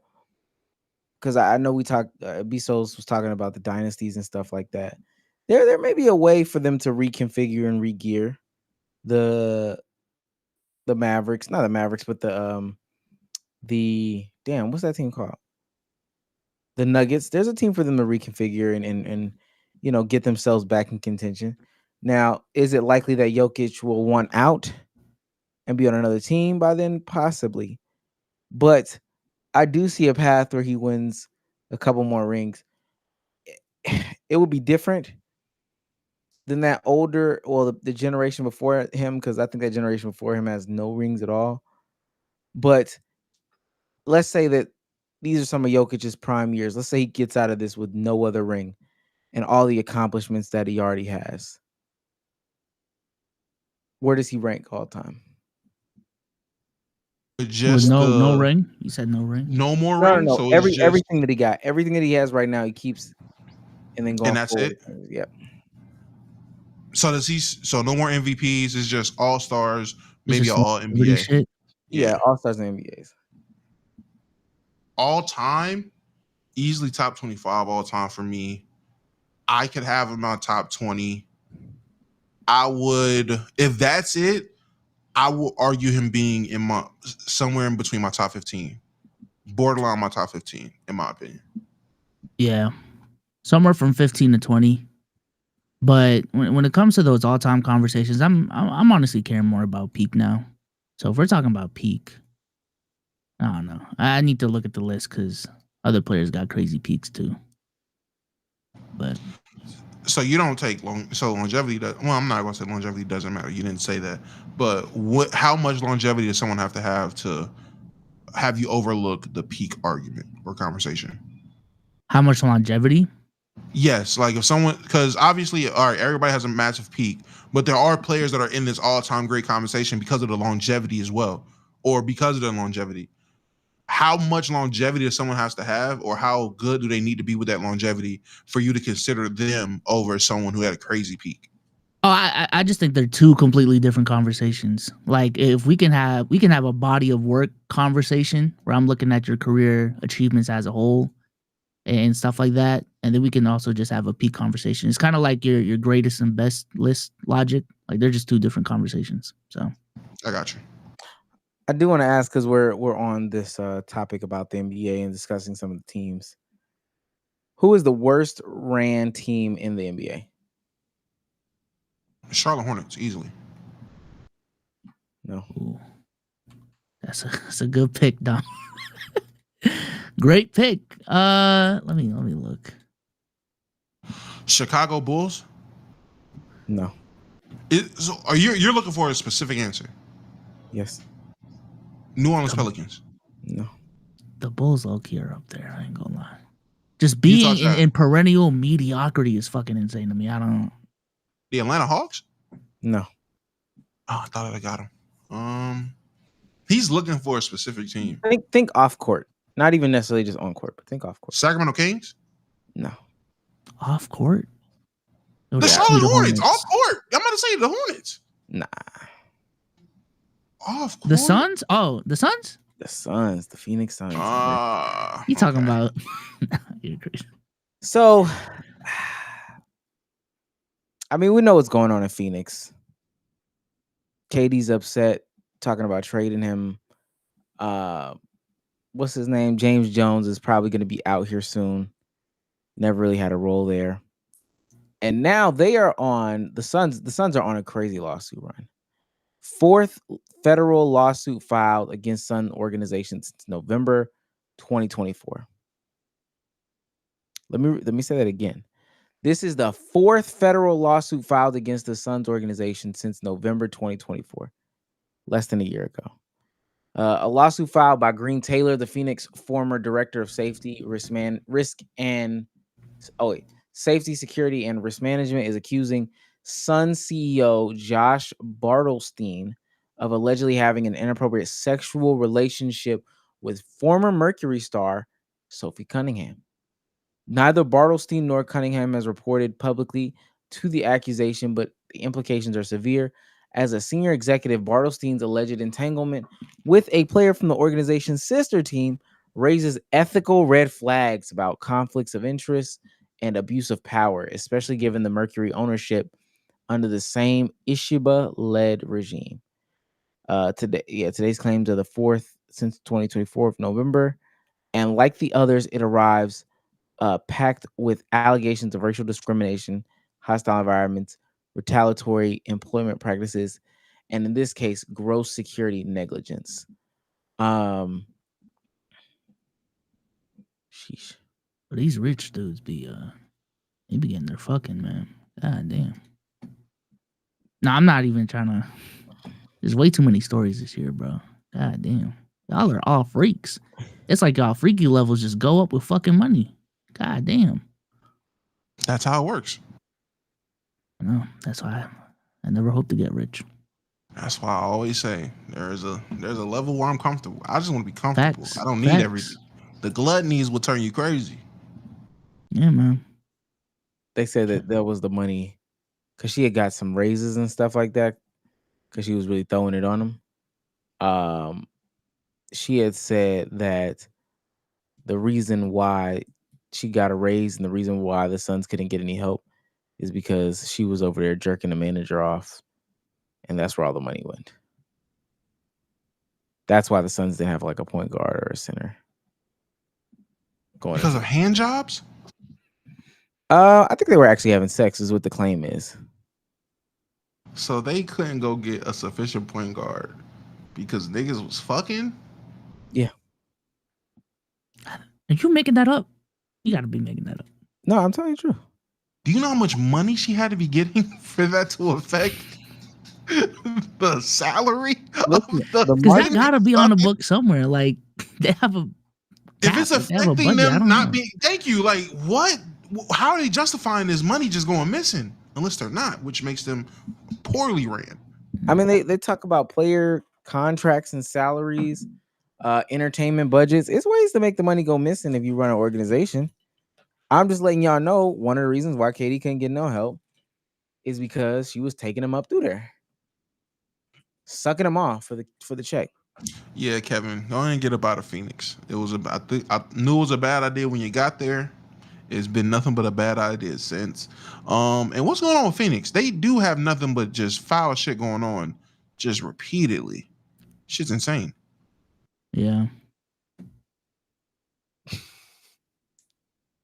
Freaky Phoenix. Well, while we're here, we can touch on it for 2 seconds because I know people don't want to talk about this. I genuinely know people don't want to talk about this. Angel Reese, Caitlin Clark 3.0. It's like 8.0 at this point. Now, I will say this, though. The new thing for me to talk about is from this, the results of like Ryan Clark and Robert Griffin III, we got to stop. It's funny because they're falling for they're falling for the same shit that, like, the media has been, or what they criticize the media for. That shit is annoying. I swear that shit is annoying. That shit is annoying. If nobody saw the push her around the world in a beating that the Indiana Fever delivered to the Chicago Sky by 30 points, there was a flagrant foul assessed to Caitlin Clark because she pushed Angel Reese. I saw it. It's basketball. I thought that the Caitlin getting upset at Angel Reese for pushing Natasha Howard was weak. I mean, she gave her a hard foul. Hey, it is what it is. That wasn't even the craziest thing. Of course, it sparked nasty conversations. Again, because it's Caitlin Clark, Angel Reese. There was also, and there currently also is an investigation of racism going on with the Indiana Fever, their fans making monkey noises while Angel Reese was at the free throw line. I know y'all couldn't escape this from the timeline. Just if you had anything quick, because I do want to talk about Ryan Clark and where everybody fits into this conversation. Did y'all see it? Did y'all have opinions? I'm pretty sure y'all don't have opinions, but do y'all have opinions about it? The push around the world. Oh, you do have opinions about it. Oh shit. I mean, it's quick. It's nothing. Because again, we've had this conversation so many fucking times. There are no new original talking points at this point. But I'm disappointed, but it was expected.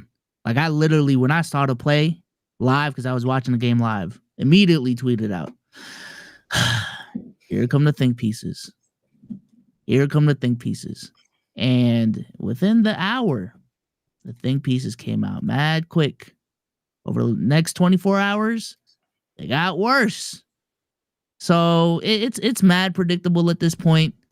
I don't like at this point any sort of remotely negative interaction within those two. It's just gonna become a race war thing on the timeline, and I'm just disappointed as well because leading up to the game, I don't know if y'all timeline was looking like this. Like the conversation was actually about yo, this was never a real rivalry in the first place. Like, last season was kind of silly, right, guys? Like, right, we was kind of bugging last season. Like, they don't even play the same position. It was forced. I'm glad we can finally move on from the toxicity of last year. And after just one play, we're back at square one. Which is a goalpost move, by the way. I didn't see Gil's take on it as to why he said it wasn't a real rivalry. I know he said that. I saw one of them where he was like, they don't play the same position. That's not what we've dictated sports rivalries to be about. I don't agree with that. I don't. Well, I thought it was just a manufactured rivalry from the perspective of like people are just gassing it way too much. Like they don't hate each other as much as the media wants to portray it as. But the players have to hate each other for it to be a rivalry. What makes a rivalry? History makes a rivalry, and history and public opinion makes a rivalry. The people make rivalries. We will see something and we will latch onto it, create stories in our head, or really nitpick things that are going on between players and say it's a rivalry. And the players confirm that. From my point of view, why wouldn't this be a rivalry? Yeah. They played each other. Did they not? They played each other twice in fucking college in very meaningful games that was very dramatic, problematic in some instances, or whatever it was. They had to go through each other in college and then both come into the league with this weight on their shoulders of saving, carrying, changing the league with this star power. They're polar opposites. They're, in my opinion, polar opposites in terms of what they're bringing to the court and just who they are personality-wise as basketball players. It makes sense why this is a rivalry. Yeah, I'm not really pushing back on that for real. My whole thing is just, it seemed like the timeline was starting to move on from the toxic conversations. Like it seemed like, it wasn't going to be as toxic as it was last year because people are tired of the conversation. But again, as soon as it happened, it started back up. So I'll just say for me personally, I'll take what Souls was saying a step further. On my timeline, not only were people saying they were bugging about hyping this up, it was actual WNBA hoops being talked about. Like people were actually having good, conscious basketball conversations. Yeah. And I want to say it was probably Tevin who tweeted it. I want to say, damn, the WNBA conversations are just about hoops. This is nice. Yeah, like people were noticing we're just talking hoops, and it was dope. I didn't realize they played each other. So all I seen was the clip and then bombarded my timeline with bullshit. And let me just say, I didn't speak on it. I didn't put a tweet out on it because I didn't watch the game. Let's just make one thing very clear. That non-basketball play was racially motivated. That was not a regular foul. That was a very aggressive, very targeted type of a play. If Draymond Green or Dylan Brooks did this, you would be calling them thugs. So I hold her to that same standard of Draymond Green. She's a thug. No place in this game, in my opinion. We're trying to worry about real hoops. We're trying to have good basketball be shown in place so the W can be put on a pedestal it's never been on before. And you have this white woman attacking this black woman for no reason. We all know Angel Reese misses 50% of her layups. You didn't have to throw her face first to the ground like that. You didn't have to push her egregiously like that. That was wrong. And to all of the milkmen out there, oh, that wasn't a push. That wasn't a push. You got a black mother, bro. Your sister's black. You think they would be okay with you defending white women to the extent that you are, to where you're being oblivious to what you saw? Your eyes are lying to you because of your taste of milk? Pitiful. I pity you. I really do. Now that was Damo Clark's response to the push. I can't speak because sometimes I'll be fouling hard when we go to the park. So, and when we go to DreamCon and play basketball, yes, you are going to get fouled hard. Yes, I am 199. Yes, I do bench press 100-pound dumbbells. You're going to get fouled. If I'm tired, you're going to get fouled. It's not going to be a normal foul, especially if you feel like you can play through it. I'm letting you know right now, you can't play through it. Just don't try to play through it. Just take the little foul. I wrapped up somebody the other day because they thought I wrapped up somebody. It's like game point. We were out of wits defensively. We finna take this up top. We got to win this game. And I wrapped him up. And it was dead ass a normal wrap up, but because he thought I was smaller, he thought he could just fight through it. He could not fight through it. It just didn't go down like that. So I say all that to say, don't try it. Please do not try it. Okay. So continuing down the line, everybody weighed in on the situation at hand. They gotta put Dominique Malunga on the court. And this is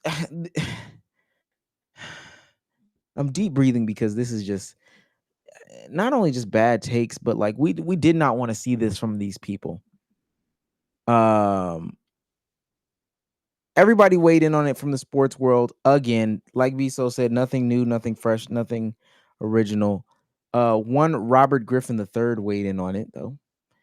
We got to see what he says about the situation because he's important. So where was this type of reaction last year when Angel Reese got chokeslammed by Alyssa Thomas of the Connecticut Sun? Y'all remember that? She got fouled so hard, they kicked Aaliyah Thomas out the game with a flagrant 2 foul. Who was Aaliyah?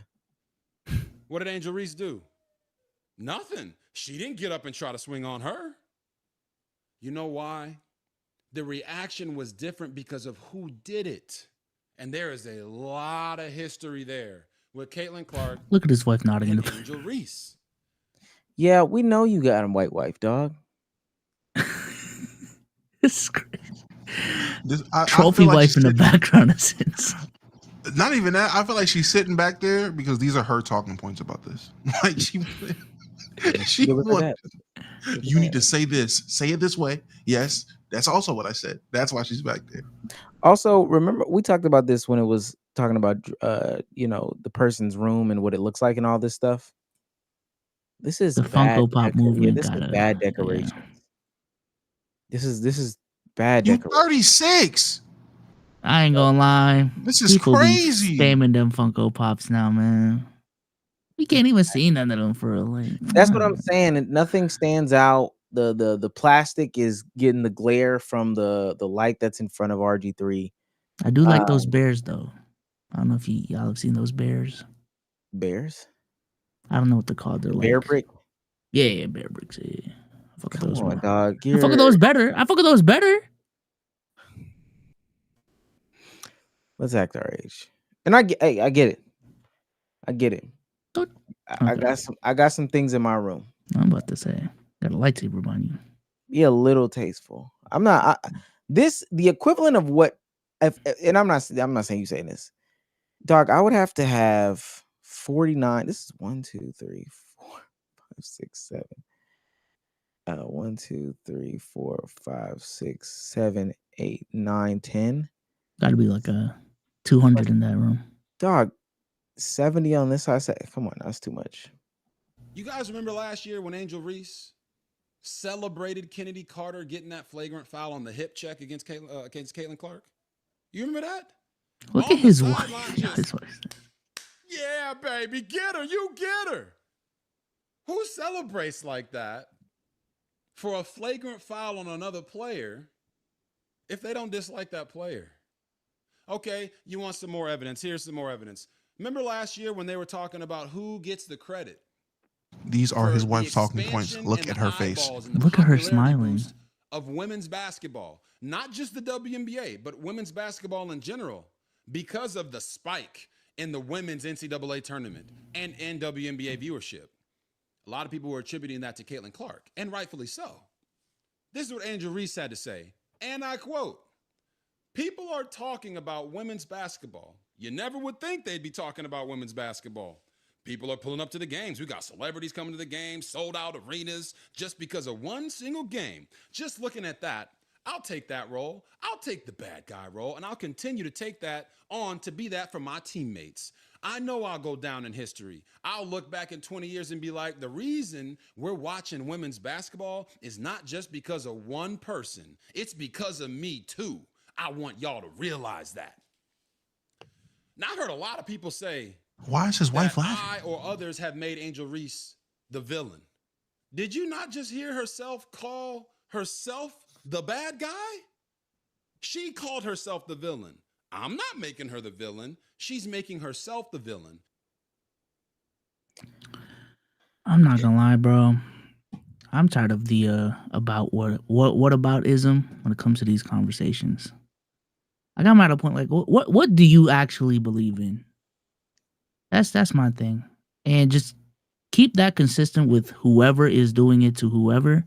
What the fuck do y'all believe in? Because this whole whataboutism, I feel like it's just an excuse to defend the people you like and don't like. Like I don't know. I'm done. I'm so sick of niggas who clearly don't give a fuck about the product that they're talking about, acting so passionately and being wrong. Like, if you're gonna be passionate about something you're actually talking about. In the first 5 seconds, you misname the person you're talking about in the WNBA, and I'm supposed to take you serious about you getting this takeoff. You have your white wife behind you as you defend Caitlin Clark, and she smiles at everything you say negatively about Angel Reese, as if I know that you two sit there and talk about the plight of white woman savior in the WNBA versus what Angel Reese is doing. I don't know what Ryan Clark said, but he was right. Someone said Rob Parker was right about this nigga. I don't know what Rob Parker said. He was right. Just based off this clip alone, I'm not even using any prior knowledge of what I know about you, RG3. Just based off this one clip, everything any nigga has said about you is right. Whatever it was, I don't know what it is. Whatever they said about you, I believe it. It just feels forced. It just doesn't. I don't. This isn't believable. This is not how I want you to talk about the game. I actually applaud Gilbert and them even more because they continuously talk about, basketball, something that they actually know. They don't try to cross over and get into these conversations that they don't know. That's not in their wheelhouse. And even though I know this is sports or whatever, this just looks like a forced attempt to make a clip and a soundbite. He got his day. I mean, at the end of the day, RG3 got what he wanted. He got his day on the internet. So if that makes him feel better, that makes him feel better. But this isn't going to change the fact about RG3 from the bigger picture. I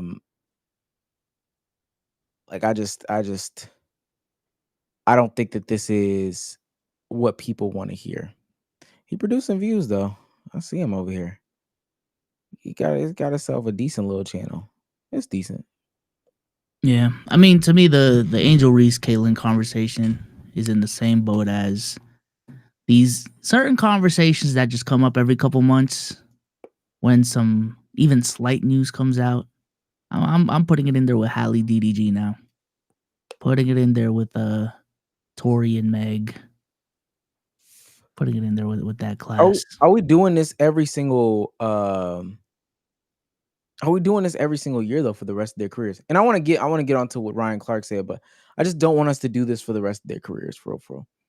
And maybe this is what it was like when Magic and them played, or maybe we haven't seen real rivalries in a minute, truly in our lifetime. So maybe that's why.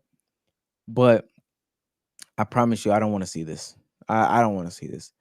Let's take it over to Ryan Clark and his response real quick. Though, when RG3 jumps on to the hate train or to the angry train and now follows along with what we saw from Keith Olbermann, what we saw from Dave Portnoy, as they poured on to Angel Reese to make her the villain in Caitlin Clark's heroic or hero story. Right.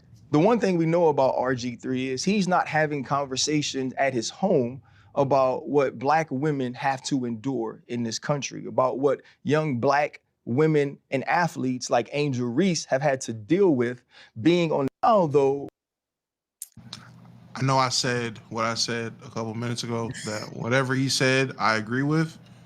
I was right. Whatever he was right. He cooked. I knew whatever he said, I believe it. And I agree. And you are still drinking that Sprite tea. You right. You gonna drink it. I'm telling you. Let's hop over real quick to see what RG3 says before we close out this, because I don't want to talk about it anymore. White wife is not in the room anymore. White wife is not in the room. Clear.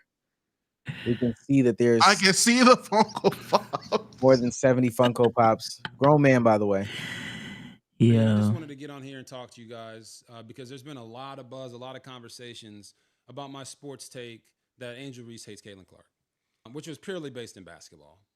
But I think. Do you see his hoodie? Yeah.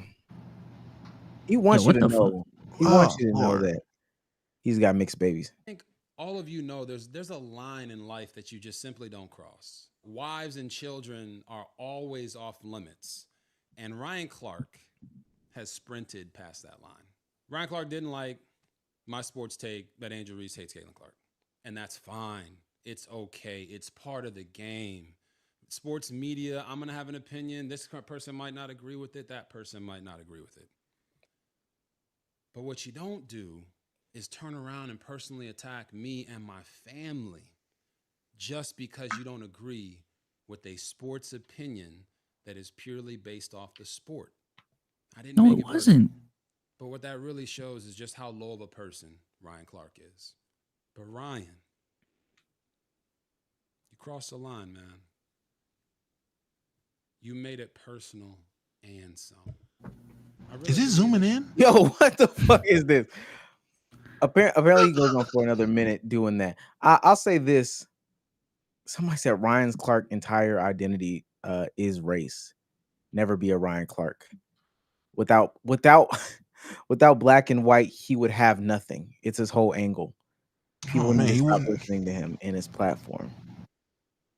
I mean, it's not like he's a. Didn't RG introduce the race conversations in his initial clip? Like, it wasn't just basketball. It wasn't just. I don't know. Yeah, So's you're right. I'm about to say So's you're right. He did do that, which makes this even more nasty. No one attacked your family. Like, I don't got my listening ears on. All he said was, you aren't home talking about the plight of black women in your house. That has nothing to do with your kids. That has nothing to do. I mean, I don't think that is a shot at your wife, but it is a shot at you. He took a shot at you, buddy. He didn't bring your family into this. He didn't take a jab at your family. He said you aren't home with your white wife and biracial babies talking about the plight of black women in general, or the plight of black people. You are talking to your white wife about white problems. And I know that because when it was time to talk about family and disrespect, your white wife wasn't in the room. But when it was time to shit on a black woman, your white wife was in the room, smiling, sipping a cup of who the fuck knows, while you said anything about Angel Reese and while you hyped up Caitlin Clark or defended Caitlin Clark. Stop getting mad, nigga. She was drinking tea. Sprite with tea. Nah, I do want to say though that what's it called? I find it funny that he went on his tirade like this.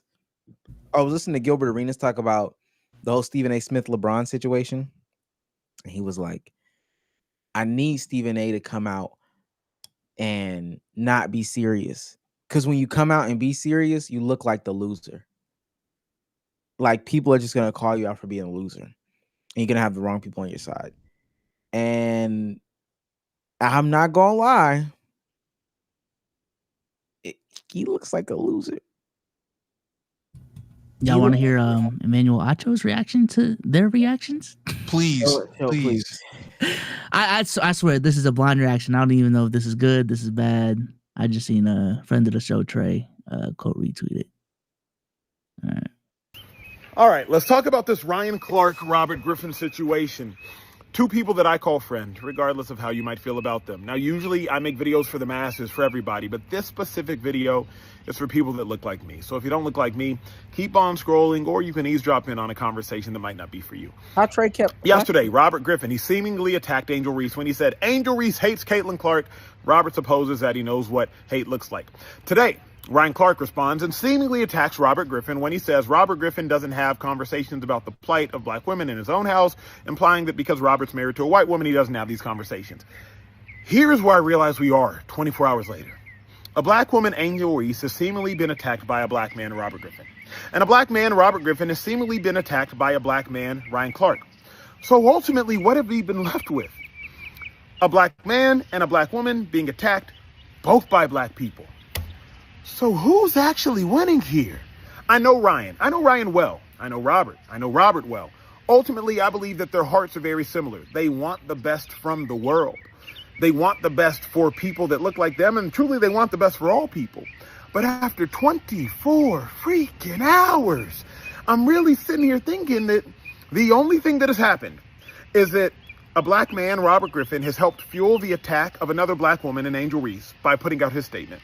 And a black man, Ryan Clark, has helped fuel the attacks on another black man, Robert Griffin, by putting out his video. So it's just black people being attacked. And they're being attacked by the inciting of other black people. The reason I'm not hitting Robert or Ryan privately is because I think this conversation needs to transcend a private text message or a private phone call. Like, I really want people to hear this. What ultimately has been won? What's been won? Some retweets. Oh, you got figuratively dunked on. Oh, you got figuratively dunked on. Somebody's been called a coon here. Somebody's been called a racist here. Somebody's been called a sellout here. Somebody's been said they're dancing for the man here. But what's actually been won? Now, Robert's like implying that it's a bad look for ESPN, thus like maybe I should put Ryan's job in jeopardy. And then my dog Ryan's going back at Robert Griffin saying like he's the worst teammate ever. Just what's been won? What? Who's winning? Not people that look like me. Did this nigga just get on camera and just say, hey man, why does niggas gotta keep battling niggas all the time? What? We just took all the... I'm trying to wrap my head around what I just... That was so... Let me tell you what, that's not the last time you were going to hear from Emmanuel Acho, because I think, Damo, you're the one that showed me Undisputed's channel, right? I think it was Oz, but I was in there. Undisputed it was rebranded. Emmanuel Acho is the new Skip Bayless. He's the new let me tell you right now, FS1 has found their star post Shannon, post Skip, and his name is Emmanuel Acho. The real conversator. I'm gonna tell y'all something right now. I gotta apologize to my barber when I see him. Only because I say, you know what? We don't want to hear talks about Shador Sanders every 2 days on ESPN if they're gonna be nasty about it. Yeah, no, we should see that. We want to keep updated. If this is what the football guys are gonna be talking about, I want to see Shador Sanders conversations. I can't do this. I literally cannot do that. Listen to Emmanuel Acho go on a rant and thinking about back to when Joy Taylor said that prostitution should be legal. Their connection makes sense to me. Their connection, I get it now. I understand it now. It makes so much sense. I've never seen somebody try to talk against someone tap dancing and also sound like they're tap dancing at the same time. That's unique. I think that's a skill. Yeah. Okay. Last thing. Someone said Acho is just RG3 but less known. I promise. Acho got more motion now at this point. At this point, right? Than RG3? Absolutely. I'm not gonna lie, that Undisputed rebrand is really impressing me. The numbers are solid. I thought they'd be dog shit. Have the numbers went up from when it was the skip, like tail end of the skip shit? I don't know about up, but just I understand they took over a channel with already 3 million subs, but I would assume a lot of those subs still didn't sub for their content, so the viewers wouldn't translate at all. But some of their clips still getting 300K, 400K plus. So industry plant. Gotta be industry plant. I mean, it's people that are watching Undisputed, they were watching Fox Sports 1. And if he's the guy, they had to have run the numbers and data and did their testing he to see fucked his way to the top, Damo. come on, man. I wasn't trying to go there with it, but apparently to some people, men can't fuck their way to the top. Only women can't. Only men can't fuck their way to the top, man. Piping Joy Taylor to get to the top is crazy. It's Ski for $1.99. Acho is the fence sitter final boss. That might be true because he did. Who's winning? What are we doing this for? You're not doing it for anything. I could have hit them on the hip on the side, but I didn't want to. How about that? What the fuck is wrong with him? Mir for $1.99. Omar, the best pod member. No Omar hate tolerated. Type shit. That's what's up. These look good, man. Damn. She likes girls bezos. She still look good. I don't know. It's He for $4.99 says He's on fire. Can we talk about Ryan Clark frying that Winter Soldier RG3 for pushing the nasty anti-angel agenda, then backtracked and played victim? Calling RG3 Winter Soldier is crazy. I didn't get it at first. Like first hits, listen, I didn't get it, and I thought about it. Crazy. Shout out to Edwin Gaming for $4.99. He's on fire. I'm late to the stream. We'll re-listen at work. Omar, what's your thoughts on Boss Man Down Low? That's my thoughts. That was it right there. It's Mr. 263. Audio listener just went crazy for a second. I'll be picking up my phone in the car, thinking somebody called. Oh, shit didn't vibrate. Oh, okay, ain't nobody there. I'll be thinking somebody called. Yeah, I have no thoughts. I don't know if whether he was gay or straight. I'm driving this bitch like I want to end myself. I don't know. Take money, fuck bitches. I'm road running, catch up with me. Blue 50s. I'm a fat nigga. Give me more chicken. So separate the art from the artist type shit. His sexuality isn't something that needs to, like, I don't. That's not the art. His sexuality isn't the art. Yeah, that doesn't necessarily matter. I don't. Yeah, that's why. Oh, what the hell? What was that? Told you it happened to me. It's been happening to me. Told you. Go and put that text in, souls. It's been happening to me. Why do we get an uptick in the playback? My bad. Shouts out to It's Christian for $4.99. He's on fire. Does the playoffs feel the same to y'all without Skip / Shannon, Stephen A. Smith / Max dynamics? No, it feels better. 2017/18 years were elite. This nigga is 16. Yeah, I don't even know what to say. But you got to be young if you think that was peak in terms of sports media. Shouts out. That was crazy. Shouts out to usual suspect 9X for $6.99 Canadian. He's on fire. For nothing. He just sends the money. Just sent the money. So shouts out to him. I want to know if It's Christian formed his basketball opinions based off of Skip and Shannon. What was that one? LeBron. He loves Kawhi Leonard. We was in that one locker room space, and the dude was like, he was quoting Dom 2K, and then I think somebody asked him a question, and he was like, "Well, Dom didn't say that, so I don't know. I don't know how to answer that right now. I don't know." Who was that? Yo, I remember that vividly. I remember the same thing, but it wasn't Dom 2K. It was Eli. Somebody was quoting Eli. Yeah, I remember that. We questioned him, and that motherfucker was like, I mean, if we at Eli, he'd come right here and explain it. Yeah. Yep. No, nigga, why are you explaining? You're talking about it. Why do you need to? That's when Eli hit a new stratosphere for me. I was like, yo, this nigga got niggas waiting on him to come argue their points. The game's changing. Still a lot of untapped potential with Eli, man.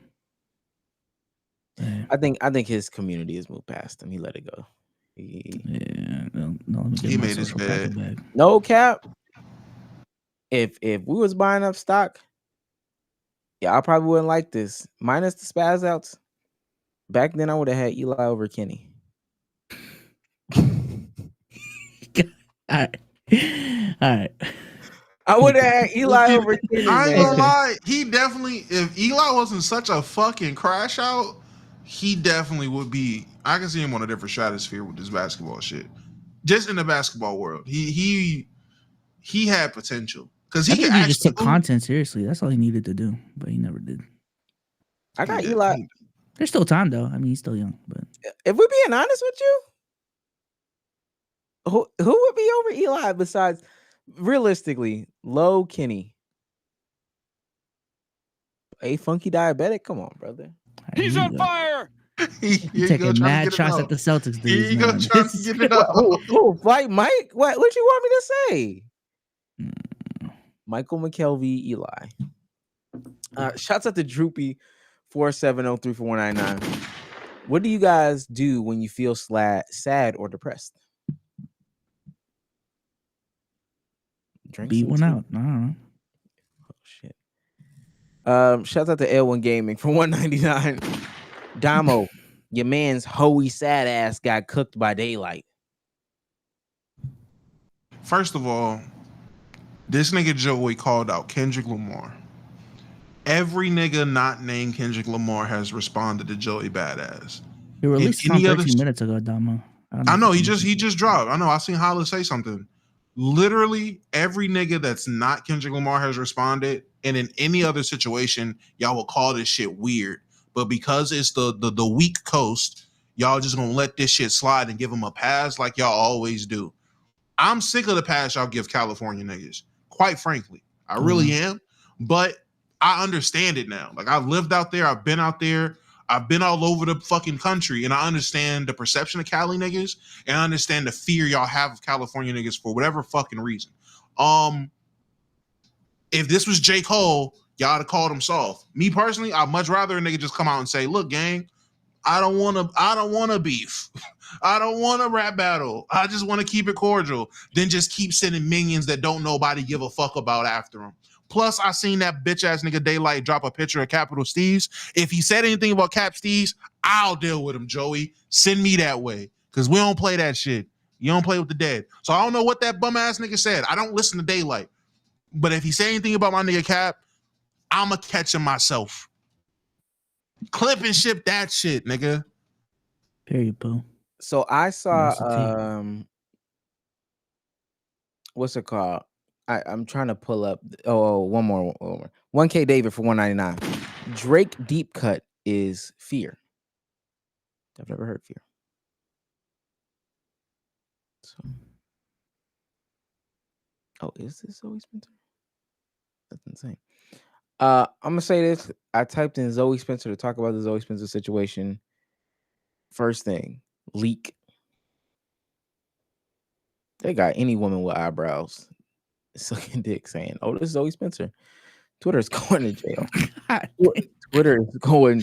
I hate this dog. Twitter is going to literal jail. Twitter's going to jail. All right. So, we've talked about it on this. How did y'all feel about the outcomes of Streamer University? And, because that was also a big story in the Streamer Weekend. I know we all probably have gotten our takes off about it by now, but I'm not gonna lie. Overhated. This is one of those.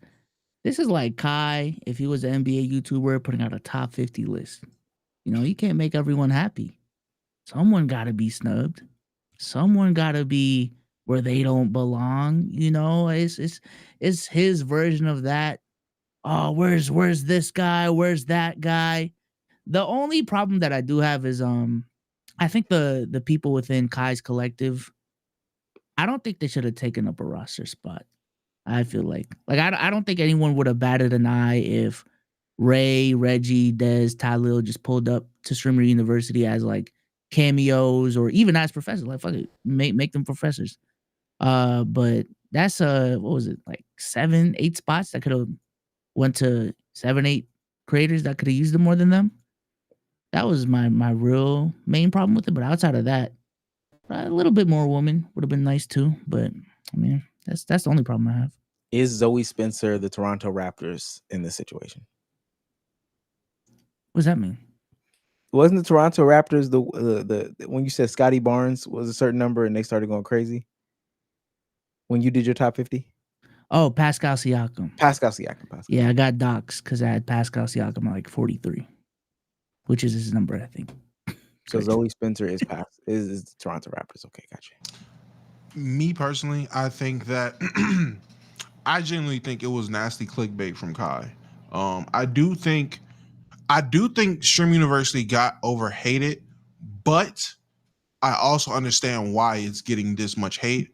Kai set himself up to get this much hate by how it was marketed, at least how it was marketed to casuals and clips, because apparently what all of us seen in terms of him breaking down what he was looking for versus what he actually was looking for, wires were misconstrued or whatever it was. But just the marketing of this, the application process, everybody, so many streamers feeling like they had an opportunity that would have been a make or break for a lot of people in their eyes, just to find out, nigga, everybody Kai came up streaming with is gonna be in there and took up a spot. Yes, there, contrary to popular belief, there are unknowns in there. People keep making it seem like there are not small creators that need this opportunity in there. There are, but when you see niggas like Chicklet and fucking Zeddy Will, like, all right, gang, why is Zeddy Will here? I don't. That's just crazy to me. But at the same time, I understand it. I get it. If Kai would have came out and marketed as, hey, we're gonna be giving some. I'm doing this whole Stream University thing. I'm gonna give some people a look, a shout out, or whatever it was. I'm gonna give people an opportunity. Some people opportunity. Everybody's not gonna get in. It's gonna be a hard pick shit, whatever it was. I think it would have been looked at differently. The fact that he just put it out as, this is where I'm gonna be. Stream University is for the streamers. Everybody can apply. If you are a streamer, you apply. There's 7 million applications in 3 hours. So many people were really feeling like they had a chance, and you had zero shot. It was like playing the lottery game. You didn't have a real chance, nigga. But niggas is hurt. Niggas is upset. I mean, my pushback on that is like, what type of roster did people like? How diverse did people want the roster to be? I don't like. Were people expecting people from like completely different niches to be in the? No. People completely expected niggas expected a whole roster of T-Bangs and GK trays. That's what niggas wanted. That like just to put it in a sphere so you understand what people, the average person thinking of Stream University, they wanted GK. They thought it was going to be 150 GK trays and T-Bangs, and Kai was going to be putting niggas on a game, or Kai was going to be streaming with niggas, just boosting all of these smaller creators no one knew about. That's what people thought. The Drew, I just didn't read the application then.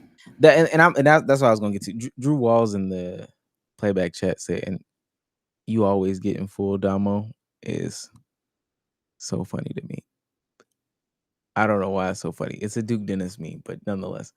No, so what Biso said is true. I made my video about it and I watched him say this isn't a how to set up OBS 101. Like that's not what he's gonna do. He actually outlined it and said, hey, this is for content. That's what this is gonna be. This is basically a content house. This is just, I think that he can do a summer camp. Like this is just a vessel for him to make more content, and do just certain funny things. The next one might be a summer camp. The next one might be a day camp. The next one might be a corporate office. Hold on, you might be taking these ideas. You think you're taking these ideas? Like the show The Office. The next one, the next one could be anything. He did a basketball team. He did a prison thing. He's done a lot of these things before, and Kai has done, and again, I mentioned this in the video. Kai has done multiple videos around school before. Multiple projects and stuff like that. Not to toot my own horn, I've been a part of making them. So it was just in writing on the application. That's what I'm trying to say. No, let me stop. To wrap it, he explained what it was. So why people didn't understand what they were getting into, I don't understand. Yeah, it literally said all content creators can apply. You don't have to be a streamer to apply. We're accepting creators of all content sizes. It seems like he just delivered on what was said on the application. If anything, he showed how much to me. He showed how much he wanted to have control of maximizing the opportunity of having people he viewed as actually funny or be able to create content on camera. Looking at it, Kai did this, and he did not want to be in a situation where you have a bunch of crash outs, people who have no PR training, people who don't know what not to say on stream or TOS, taking people who don't know what monetization is. He just minimized the amount of risk. Yes, we're going to bring some people on to give them a look, give them a shot or whatever, but let me make sure I got motherfuckers in place that I know personally that can do this shit the right way and make it entertaining. I will say he should have did background checks on some of these motherfuckers that he's letting in the streaming university. Background checks would have went a long way. There are already being confirmed weirdos in this shit. Yeah. There was one, and again, niggas can call it hate, but Trey exposed the nigga. There's one nigga who that nigga just put he just put a video, well, not just put a video, but he got a video out of him admitting to CP allegations, confirming it that he to the CP allegations or whatever that he had, and that nigga's in. I don't know. I gotta do some background checks, gang. Not saying that that's right. That's wrong. Oh, that's wrong. Having him in there. Trey is a hater. Nah, Trey. Trey was getting that shit off. Trey was getting. Look at I it. say this though. Look at this. W hate. That's what we be. Do you see that?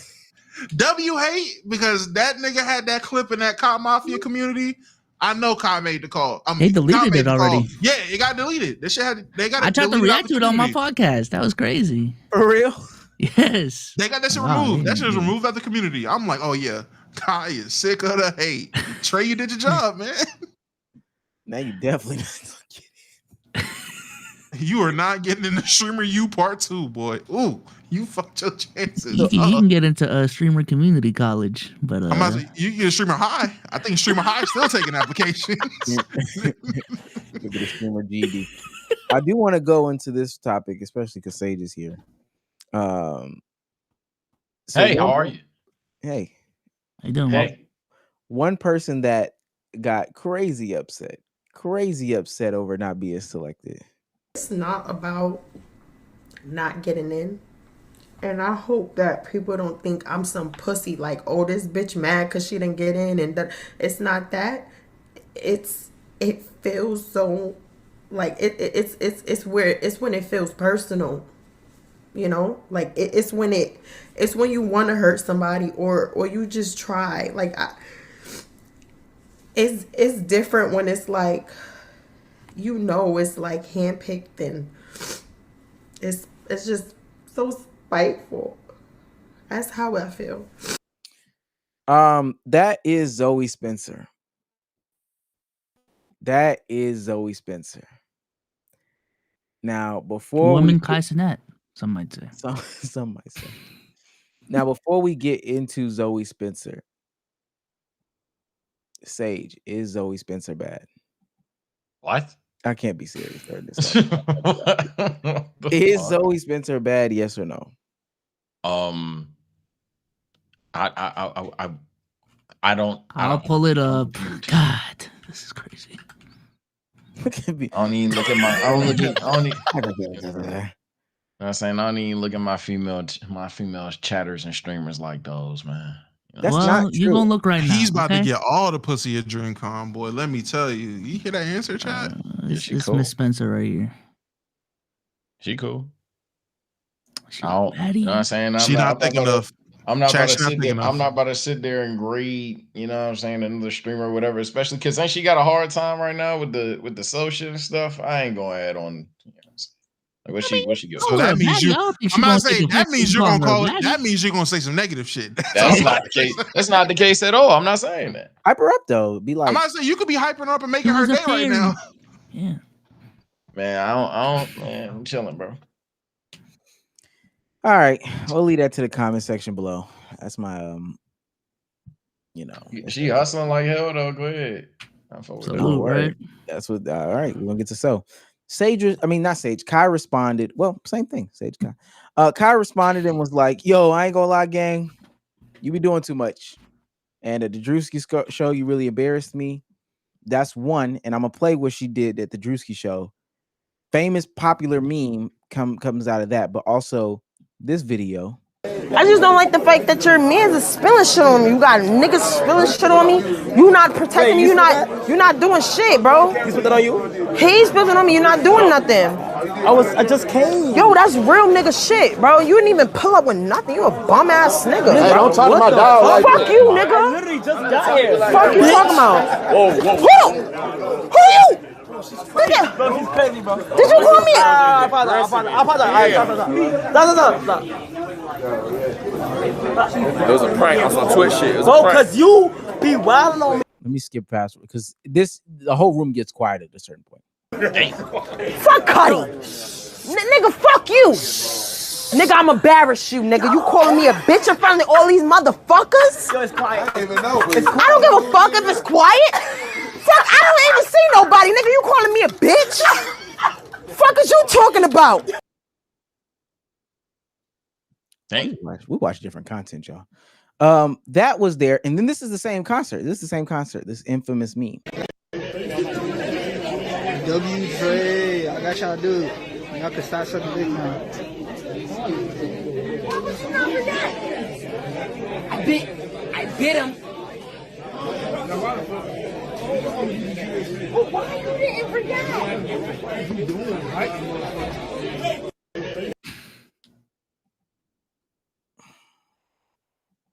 His face.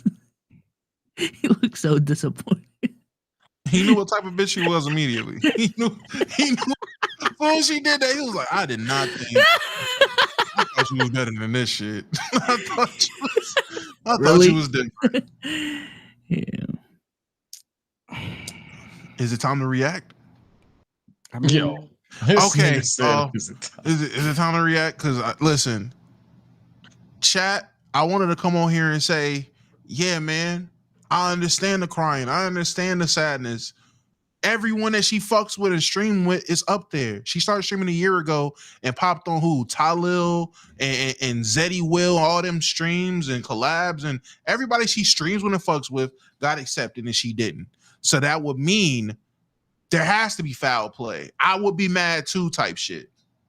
But then chat, I had to remember who he was talking about. The most annoying bitch on the planet this moment. The most annoying bitch of 2024 award went to Zoe Spencer. I do not feel bad. I don't give a fuck about no crocodile tears. You are out here displaying all of the worst tropes of being a New York woman to the world, and you are surprised niggas don't fuck with that shit. This shit is not appealing. This shit is not attractive. This shit is not entertaining. The fact that you have gotten this far doing this dumb shit is baffling to me, and it shows genuinely the power of being in the proximity of popular people really can have for somebody if they are dedicated to trying to grow off of being around popular people that are streaming. That's all it shows. Not once have I seen a clip of her where I was like, oh yeah, this is some fire ass content. Every time I see a clip of her, all she is doing is being the annoying bitch in the situation. That's it. That's all it is. I haven't seen any videos. I haven't seen clips of her doing events. I haven't seen clips of her doing it. The only positive things I've seen from her is being a video vixen in rappers' videos. That is it. That is the highlight of Zoe Spencer's career, is her being in rap videos. That's it. Other than that, this streaming shit is not for you. If all you got to do is fart on camera and try to punk on niggas to get the clips off, that shit is whack. I don't give a fuck who got something to say about it. That shit is not entertaining at all. And I'm glad out of all the niggas in the world that you chose the beef with, you chose Soul Illuminati. I'm so happy because Soul has a way. Everywhere, ain't it? Oh, no, go ahead. I'm covered. I'm not. Listen, I'm not going into it. I'm just saying, everyone knows. You in? I'm fucked. Listen, he has a way to break you down and make a perception about you on the internet that just sticks. Niggas still saying doo-doo garbage. They still, that nigga's up right now, still doo-doo garbage. I promise you, niggas still say dut reacts. Niggas still call that nigga dut reacts to the point to where that nigga is coined dut packs. Say goodbye, bitch. I ain't gonna lie. Nah, you definitely felt some type of way about that soul stream today. It brought back some memories. Man, soul streaming. I'm about to say. That's why. Hey, that's why he acting like this. Real hard. Oh my God, I'm like, this is like watching Mike come back in '96. Ah! Oh, so you are a Mike fan? No. Oh, I wouldn't have said Mike come back in '96, but okay. Well, I'm not gonna say Mike coming back on a bum ass Wizards when he was 40. Yeah, he was old. Just, people try to say he was good. Oh. Man, I think I don't know what their personal history is, but like I can understand where she coming from with the shit that like hurt. Like you thought Kai was cool with you, or you thought that if you already know a lot of the homies is getting in, that like, okay, I'm one of the guys, I'm one of the gals, I'm gonna get my spot. And then when you don't get in, it's like, damn, well, what the fuck, niggas don't fuck with me for real type shit. But outside of that being a potential like burden or whatever, I mean, I guess everyone has their reasons. I could see how like some like shy small streamer nigga or some person that's on a completely different side of the internet, if everybody is at streaming university with content brains and shit, and she start pressing somebody, they might be taken aback, not know what to do, get embarrassed, whatever type shit, things of that nature. I can understand it. I just like, I feel like it's probably more than just that. If it is just that, then that's all it is. But it could just be just a situation of like, there's something going on that I don't know about. There's internets have like 1.5 million of their theories. I'm pretty sure some chat niggas, some K Mafia nigga, some I don't know what the Zoe Spencer calls her community or whatever. Pretty sure they're gonna add their own lore and context that we probably don't even have via clips. But it's a reason why she just crying. I don't think she crying just because I didn't get into streamer you. Like a lot of people are. A lot of people are just feeling like a little entitled about it. I know I didn't really speak on it earlier. I am definitely 100% not necessarily on Kai's side, but I'm definitely like not with the random dick suck hate he getting. Because if they asses was the one in the school, niggas would be, nah, not too much on my boy Kenai. Not too much on my boy Lil Sinette. If they asses was in the school. So I'm not really with everybody just starting to dunk on them and poking holes in the shit. We already knew it was going to be something where not everyone's going to get in. You heard 7 million or 1 million, whatever the fuck the number is. And it's a bunch of people on TikTok feeling entitled. It's a bunch of people on Twitter feeling entitled as to why they didn't get the fuck into school, bro. Some of y'all didn't even apply like that for real. I mean, I applied demeaning myself. I was trolling. Like some niggas applied just showing that they can edit. Nigga, there's 1 million motherfuckers that can edit. That never even picked up a camera and shit. So I just don't like, if that's where she coming from, I don't like it at all. But I'm pretty sure between them two specifically, it's gotta be more than something than that. Because when you look at them names, not saying they all his friends, but a lot of them are his friends. A lot of them are people that's been on the stream before. And she's like, I don't know if she's a polar bear missing in Texas, but it's definitely like, oh, what the fuck? You would think she's on there and she's not. So Sage did mention the Zoe Spencer community. Let's tap in and see what the Zoe Spencer community has to say. Kai Cenat got on stream and explained a few reasons as to why he didn't pick Zoe Spencer, and I just feel like his reasonings wasn't even reasons for real. He just pulled that up his behind because we know Zoe's personality. He calling her weird and said that there was weird stuff going on. He has secondhand embarrassment, this and that. Why didn't you just communicate? He's saying that some of the stuff that Zoe had did was weird, but was it not weird when Deshae went up to that minor in Target and said what he said? But yet he's one of the professors? Kai says that he's not trying to hold anything against Zoe, but then you start explaining as to why you're holding this against her and why you didn't choose her. All I got from that whole response was that Kai called Zoe out of her name, she went off, and he was embarrassed. If you were truly her friend and she did something wrong, you should have just let her know. Like, he literally banned her name out of the chat. Like, that's on some other stuff. Nobody thinks it's funny when Zoe does too much, but when Rakai does it, he gets praised, and that's something I just don't understand. I mean, I don't think she's fully wrong. I do think a part of this is just Zoe thought, they was cool with her. At least on some content shit. They was cool with her. And she had to find out the hard way that the people she thought she was cool with don't really fuck with her like that. Again, at least from a content perspective. Now, Kai did also say there's some personal shit behind the scenes that happened as to why, there's some fallout that happened behind the scenes as well in his explanation. But that's ultimately what this looks like to me. It wasn't communicated to her that they didn't really fuck with her. She had to learn this way. Unfortunately. Do you have to? I'm sorry. Y'all know, if you got a girl best friend, when you get in a relationship, can't have no girl best friend. Well, we just need to talk about it. That's the real conversation that they've been asking for, that they've been waiting for. Zoe says some stuff about, well, I'm not gonna see you because you got a girlfriend now. That's the claim.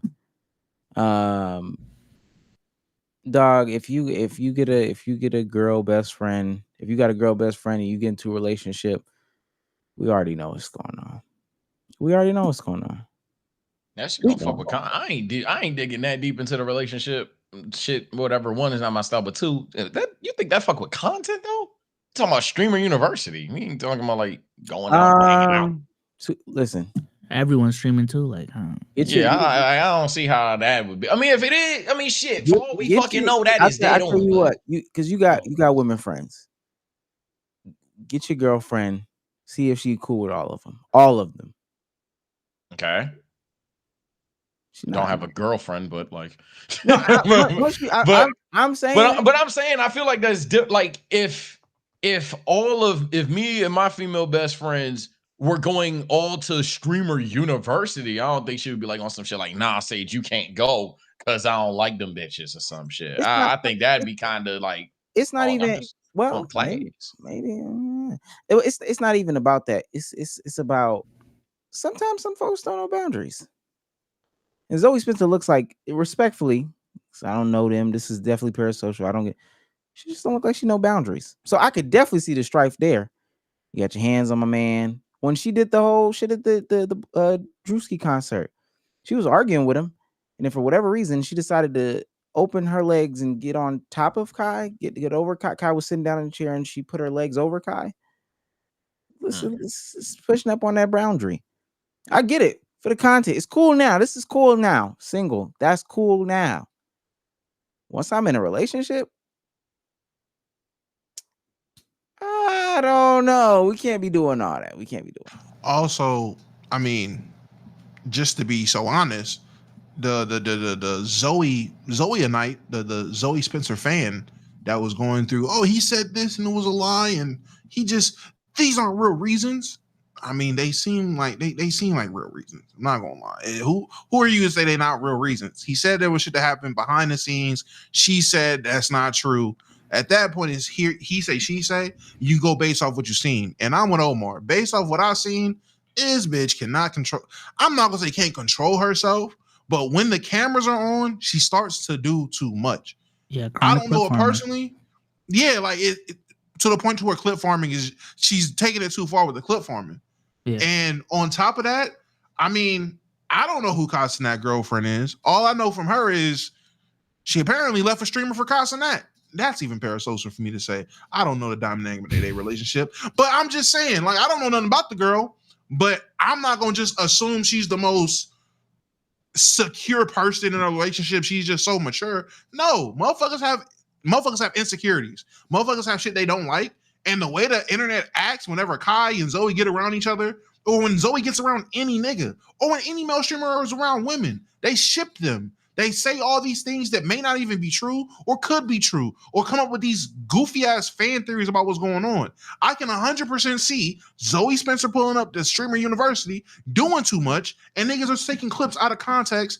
And if his girlfriend is fucking insecure, she don't want to see the shit on her timeline. She don't want to be thinking about that, especially if she's not there. I don't know if she's gonna be there or not. I would even say that it's, even outside of that, I think it's a weird statement. And this is what they said she said, so I'm just taking it for what she said. I'm gonna see you less because you have a girlfriend. I think from a girlfriend's perspective, it would be a little weird hearing something like that. If you're having a completely appropriate relationship, y'all would be seeing each other the same.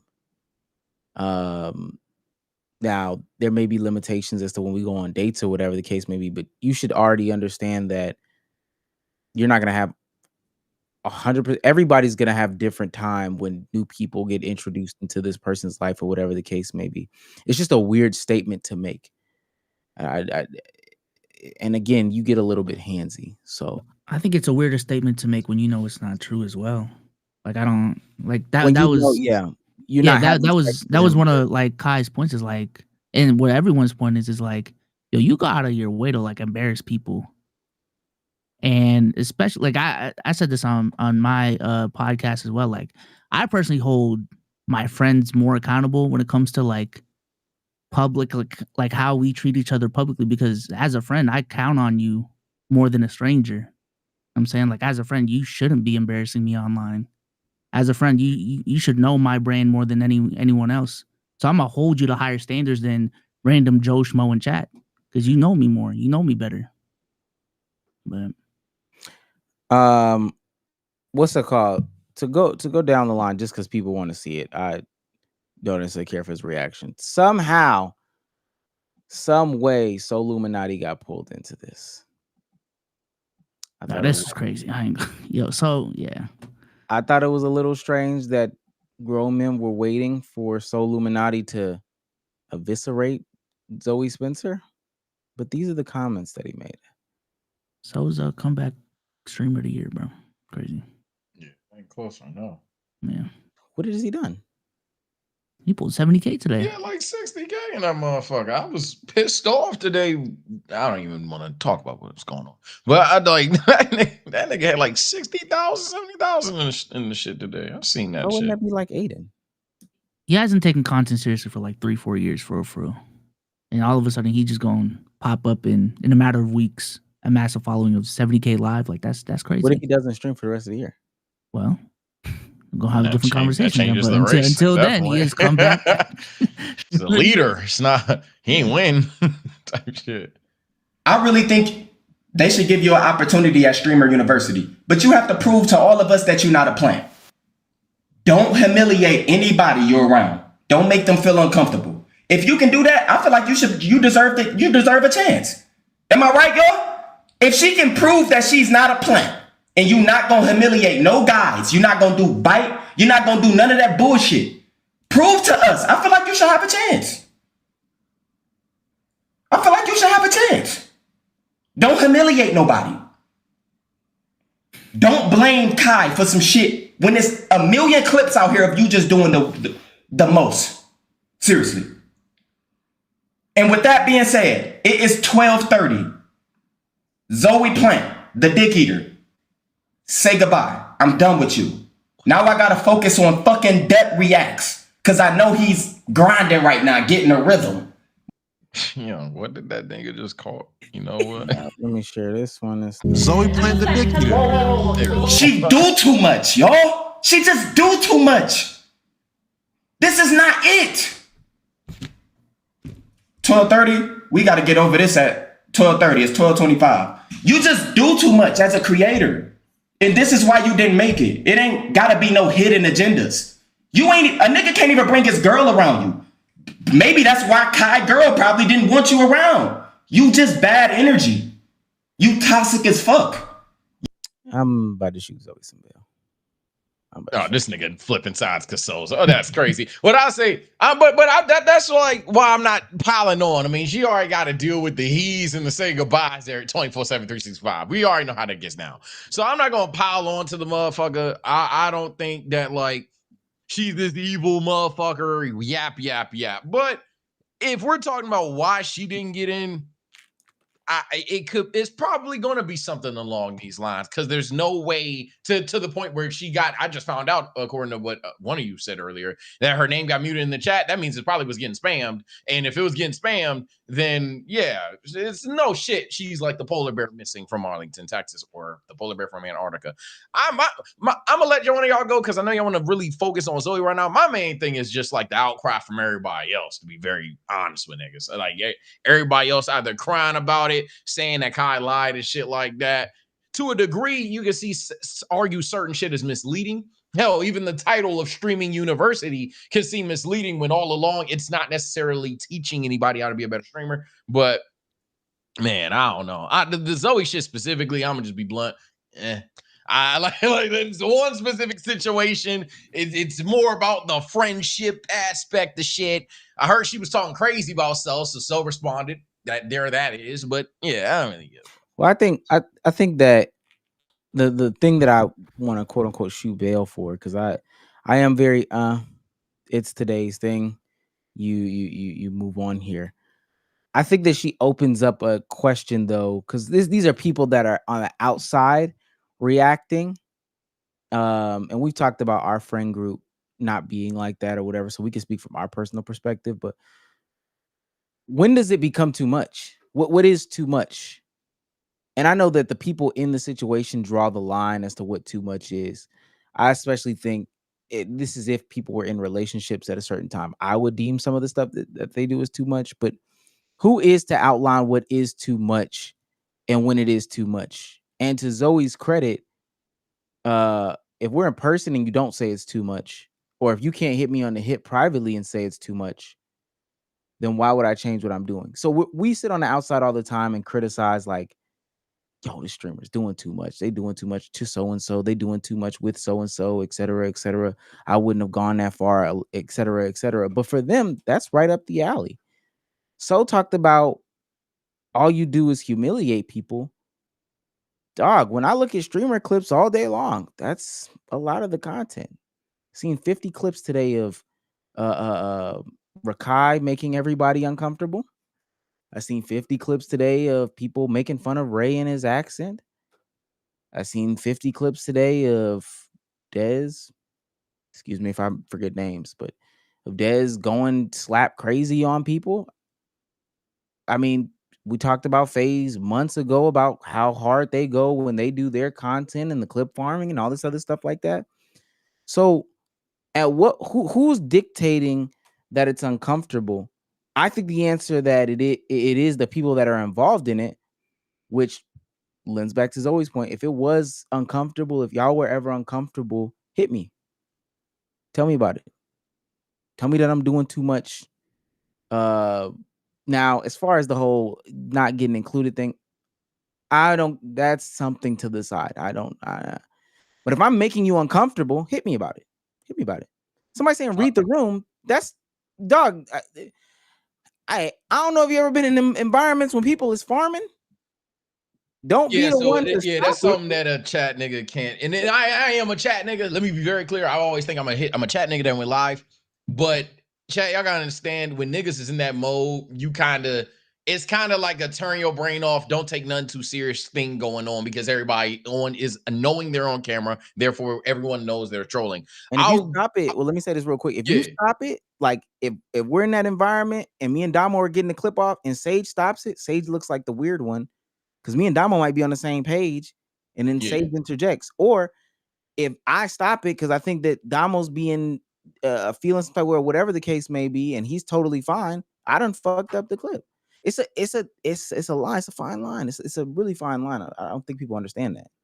My thing with it would be to the point where I would even agree with you, and I guess I would be Team Zoe at that point, is if nobody ever said nothing to her.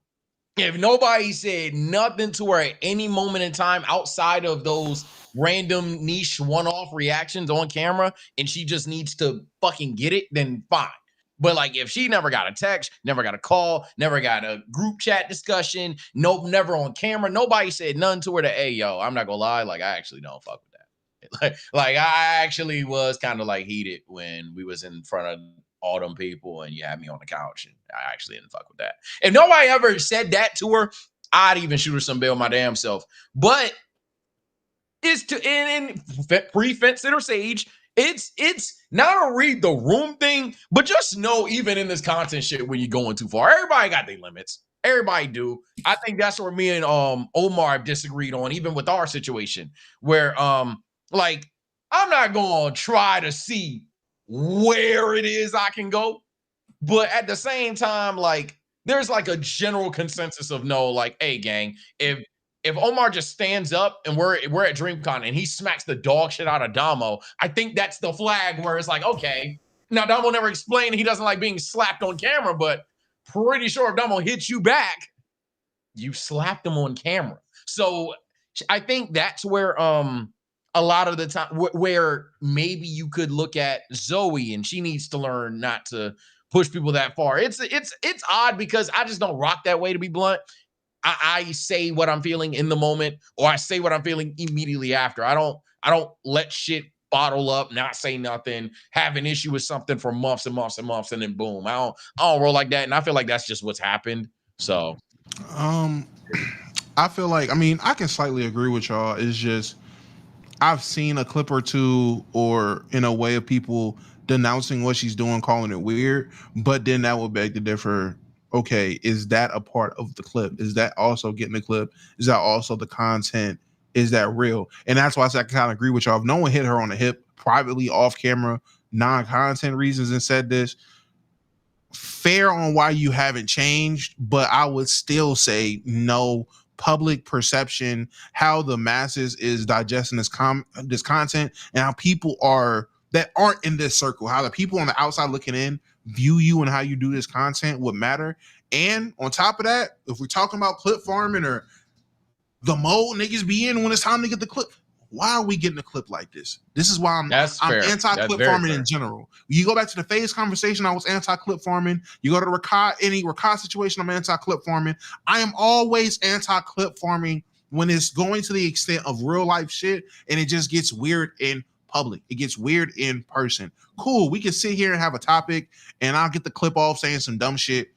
Whatever, I'll live with those consequences. But we go to DreamCon and niggas is I'll be not even me. Like if we're around, if we're in a room, if we're at our party, if niggas is out here trying to get the clips, I don't give a fuck if you AMP, RDC, fucking DDT, DDP, nigga. I don't give a fuck who you are, my nigga. Cut that shit out now, nigga. Cut that out. I'm not with that shit. Not in my vicinity. Not in my space, bro. I'm not going for it. Get that clip shit off outside. Do that weird shit outside. Do that shit somewhere else. I don't care who you are. I don't give a fuck if I ruin your clip, nigga. You're being weird. I don't like weird shit. And once shit, and I feel it. Who dictates when shit gets weird? When the whole room is having a conversation or it's just copious noise, and now you're the center of attention, and everyone's got their cameras on you. Red flag. That's when it's like, maybe I'm doing too much. But I get it. In the moment, you don't know that. But even to what you're saying, more cameras on me. That's the clip. That sound like, and I sound like a fence sitter when I say this shit, but that's why. But that's exactly what it is, chat. That's why it's evil. That's why I'll be gray area sage yet again, because it's dead ass. That's how these content niggas see shit sometimes. There is definitely that moment where you know you are crashing out. You know you're wilding out. You know you're farming. And when you're the person, you have two options. You can be either calm the fuck down or make it a 1 out of 10. It's one of those two every time. And a lot of people, unfortunately, me and Damo, we agree on this. A lot of people choose 1 out of 10. Me and Damo choose to calm down. Every time. Be Johnny Somali if you want to, my nigga. I guess. And I'm telling you now, because if you think about it in a different perspective, maybe it'll make sense. And I know people are going to say that they don't line up, but I'm telling you, the people who are like the best of the best, whoever you would define as like the best of the best in this content shit, this is the way that they think. Half court setting. Let's say this is young LeBron, young LeBron, first stint Cleveland LeBron, playing the Hawks. Whoever, Joe Johnson got the ball or whatever, he gets a steal. He's on a fast break coming down the court. What does everybody in the crowd do? Stand up. Stand up. What else they do? Oh. What else they do? Pull out the cameras. I don't know if they get hard. Oh. They pull out. Nah, I was lost. I was like, damn, shit. They pull out their phones. It's 2025 or it's whatever year. They pull out their phones. They start recording because a moment is about to be made, right? And the same thing with this content shit. You going back and forth, going there, this, that, and the third. You get to this point, everybody in the room pull out their cameras. It's the same moment as LeBron. I'm not gonna lie to you, and I know people are not gonna like the analogy or whatever, but if you look at these clips, you look at the numbers that they do off these clips and all that stuff, the ones where people are pulling out their phones and everybody's recording and everybody's getting it out there, that's literally the way to make the clip. And I will also say it's very hard to understand when things are cool, when things are not cool with everybody else. That's why I think a lot of us are on the same side of just air caution, don't do it. It's cool for, from our perspective, we watching Rakai destroy a TV that Agent gave him. Everybody think it's fucked up or whatever. Then Agent retaliates. Okay, now I'm kerfuffled and confused.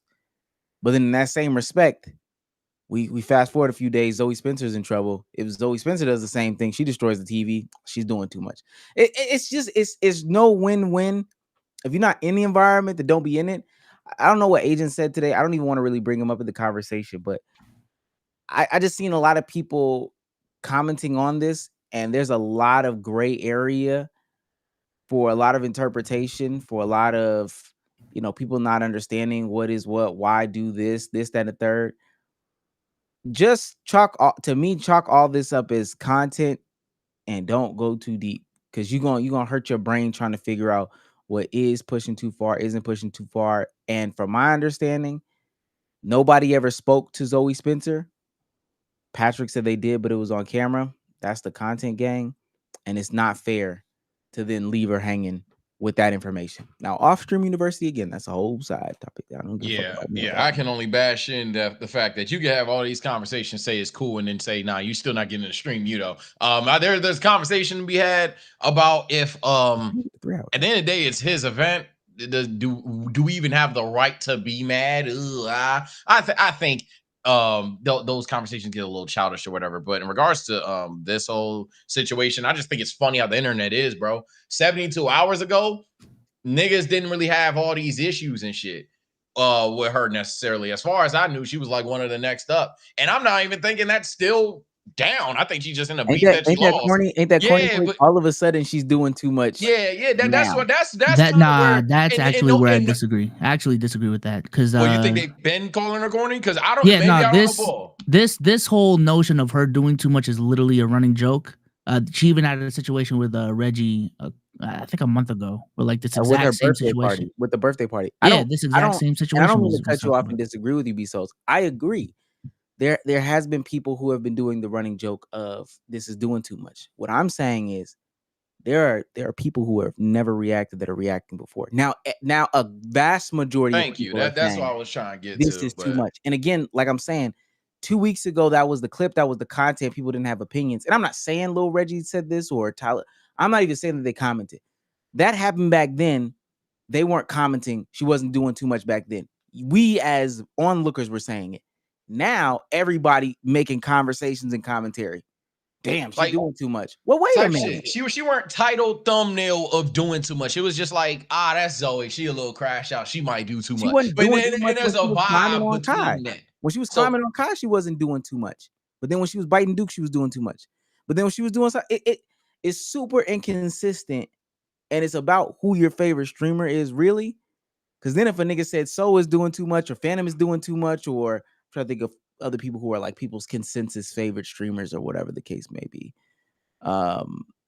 Dante. If somebody said Dante's doing too much, it would be weird. It's inconsistent. It's just too inconsistent for me. This is way too inconsistent for me. I think it's funny though. Yeah, that's why I think even Dante gets criticized for extending like a 3-minute music reaction to an hour. Like, isn't that? But even those doing things, too much. Even those things is like that. That's kind of exactly what I'm talking about. Yeah, take Dante's reactions. That nigga will turn I think he literally did turn a 1-minute GTA trailer to a 3-hour reaction. How he does it, I have zero idea. But he'll do some shit like that. But it's one thing if everybody know, yo, that's Dante. That's what I'm trying to get at, is everybody know that's Dante. He gonna do that shit all the time. It's a joke. Some people are actually mad, but whatever, that's Dante. Imagine if like one day Dante, Rage, So, and Flight just have some fatal 4-way beef. And at some point, all of them are like, and this nigga Dante a farmer, because no matter the fuck what, he drags shit for like 3 hours. And then now niggas is dead ass like not fucking with him because he did that. That's what I'm kind of saying. That everybody knew Zoe gonna go out there, press niggas. Zoe gonna go out there, bite niggas, do too much, ooh, ah, bang, bang. But now that it's like in the past 72 hours, it's changed from we know she do too much, but to like, nah, son, that's weird. And that's the only thing about the internet that fries the fuck out of me. It's on some confirmation shit to where whoever wins the beef, now the other person, for some shit that you were already accepting and knowing about, now you're harping like you give a fuck, and you don't. Like 90% of these chat niggas do not care. If anything, they would want to see more shit like that. They were the ones typing LMAO and W Zoe and gifting 100 subs for the shit. That's the only shit that I personally don't rock with at all. Because I think that's like some corny shit that stems down to pretty much anybody ever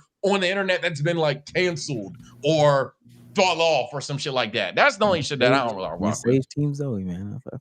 I'm not necessarily Team Zoe. I'm not Team nobody, but I'm definitely on some shit where I don't like how if Zoe and So got beef, I seen the clip. That's valid. I ain't gonna lie, hot take. Zoe can do whatever the fuck he wants to. He was talking crazy at a water park. Cool.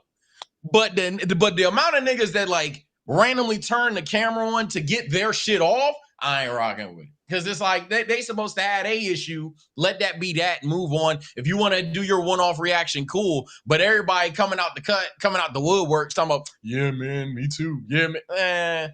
I ain't rocking with that. I don't like that shit. Let me read these last couple super chats so we can get up out of here. Stretch that into an hour. They're gonna say we farmed it. Damn, been on for 3 hours. All of a sudden, it went from 2 to 3 real fast. I ain't gonna lie. I fuck with it though. Shouts out to Patrick Hill. He's on fire. He wasn't even tired. He wasn't even tired until he realized it was 3 hours. Shit. Nah, I swear I have carpal tunnel without like being diagnosed. My shit hurt right now. You gotta go left hand sometimes. Okay. With the mouse. Motherfucker should have been called. That's what I'm saying, Isaiah and Chad. Now he strike out, right, Chad? Come on, bro. My fault. Go ahead. Patrick Hill for $5 says, bro, she crashed out on Soul at a family water park. She proved Kai point. Fussing and cussing at a family water park around kids. Like, that's what we saying. That was that's what I'm saying. That's all I'm saying, chat. And if you want to have the standpoint that someone in chat just made that they should have been packed her up, fine. I'm saying y'all was cool with it till just now, till she went against Kai and So, went against Kai and So, and I was like, that's lame. That's lame to me. Because y'all was cool with it 72 hours ago. That's all I'm saying. Shouts out to He's on fire. It is Chris John for $4.99 says, after she bit his hand, she should have been banned from applying. Okay. I don't disagree. Shouts out to Jay Ruski. He's on fire for 125. I can't really tell what this is. I'm sorry, they call it Hood Genius Hood Penis in chat. Ice him, chat. Yeah. I don't know what this is, but it's 125 of something.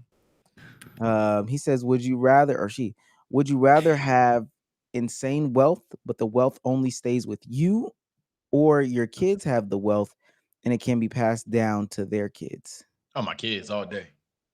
Kids all day. I don't even got to talk, but I already know. I'm a love my baby girl, my baby brother, whatever that case may be. And then they getting all the bread. I'm like Bill Gates. It dies with me. You got to talk. That's a farmer. And maybe telling the truth. Shout out to Droopy 4703 for $199. Damo, I thought Dusty Locane was your guy. They say everybody your guy. No. Omar says niggas is my guy, and motherfuckers just run they with say it. Everybody. I don't even know who your guy is no more. Everybody your guy, according to everybody. He's getting big. He said, Sage, help me. Sink or swim, nigga. I'm not your friend. Ladies and gentlemen,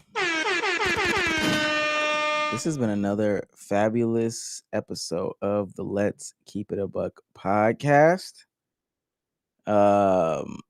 Please share this episode. One of the better episodes. I like this. Yo, Trey's in the chat. My bad, Trey. I told you to pull up. We never pulled you up. When were we gonna pull him up? I thought we wanted. Okay, never mind. My bad. My bad. Bro. Why didn't you pull him up then? You could have invited him up. He's been pending. He's requested for like 30 minutes. You told him to pull. I was wondering who did that. You told him to pull up. You could have pulled him up. Okay. But wait, what was we gonna pull him up and say? You mean it's on me? You told him to pull up. Oh boy. Let's go. My bad, Trey. I'm apologizing to Trey. All right, I'll take accountability. God damn, someone got to do it. Someone invited him. I'm taking accountability. I just said someone got to do it, so I'll do it. God damn. Someone has to do it. No, you have to do it. This isn't shame. I just don't even understand. Shame on chat. Shouts out to Ani_Sage47. $5. Are y'all hosting a panel for DreamCon or y'all just hanging out? We're hosting a party at DreamCon on the 29th, and we're hosting a basketball session on the 30th. So pop out. I'm about to say, man, you know what I'm saying? Have a good time at that party, brother. I know I am. With that being said, be so sick about it, people, man. Peace out, y'all. Appreciate y'all for coming through. 1 week closer to DreamCon, man. The weekend everyone's been waiting for. So, yeah. You excited or tired? Yeah, I'm about to say, what kind of weekend? I don't want to go now. I just didn't. The weekend we've all I been am waiting tired. for. But I'm also excited. But I am tired. You guys read me. Type chat. Damo, say goodbye to the people, man. All right, Chad's been my favorite midnight snack, and we will be. You know, no, fuck that. I don't listen to Dusty Locane. I don't know who that is. Take that narrative off of me now. I don't know who that. I couldn't pick him out of a lineup.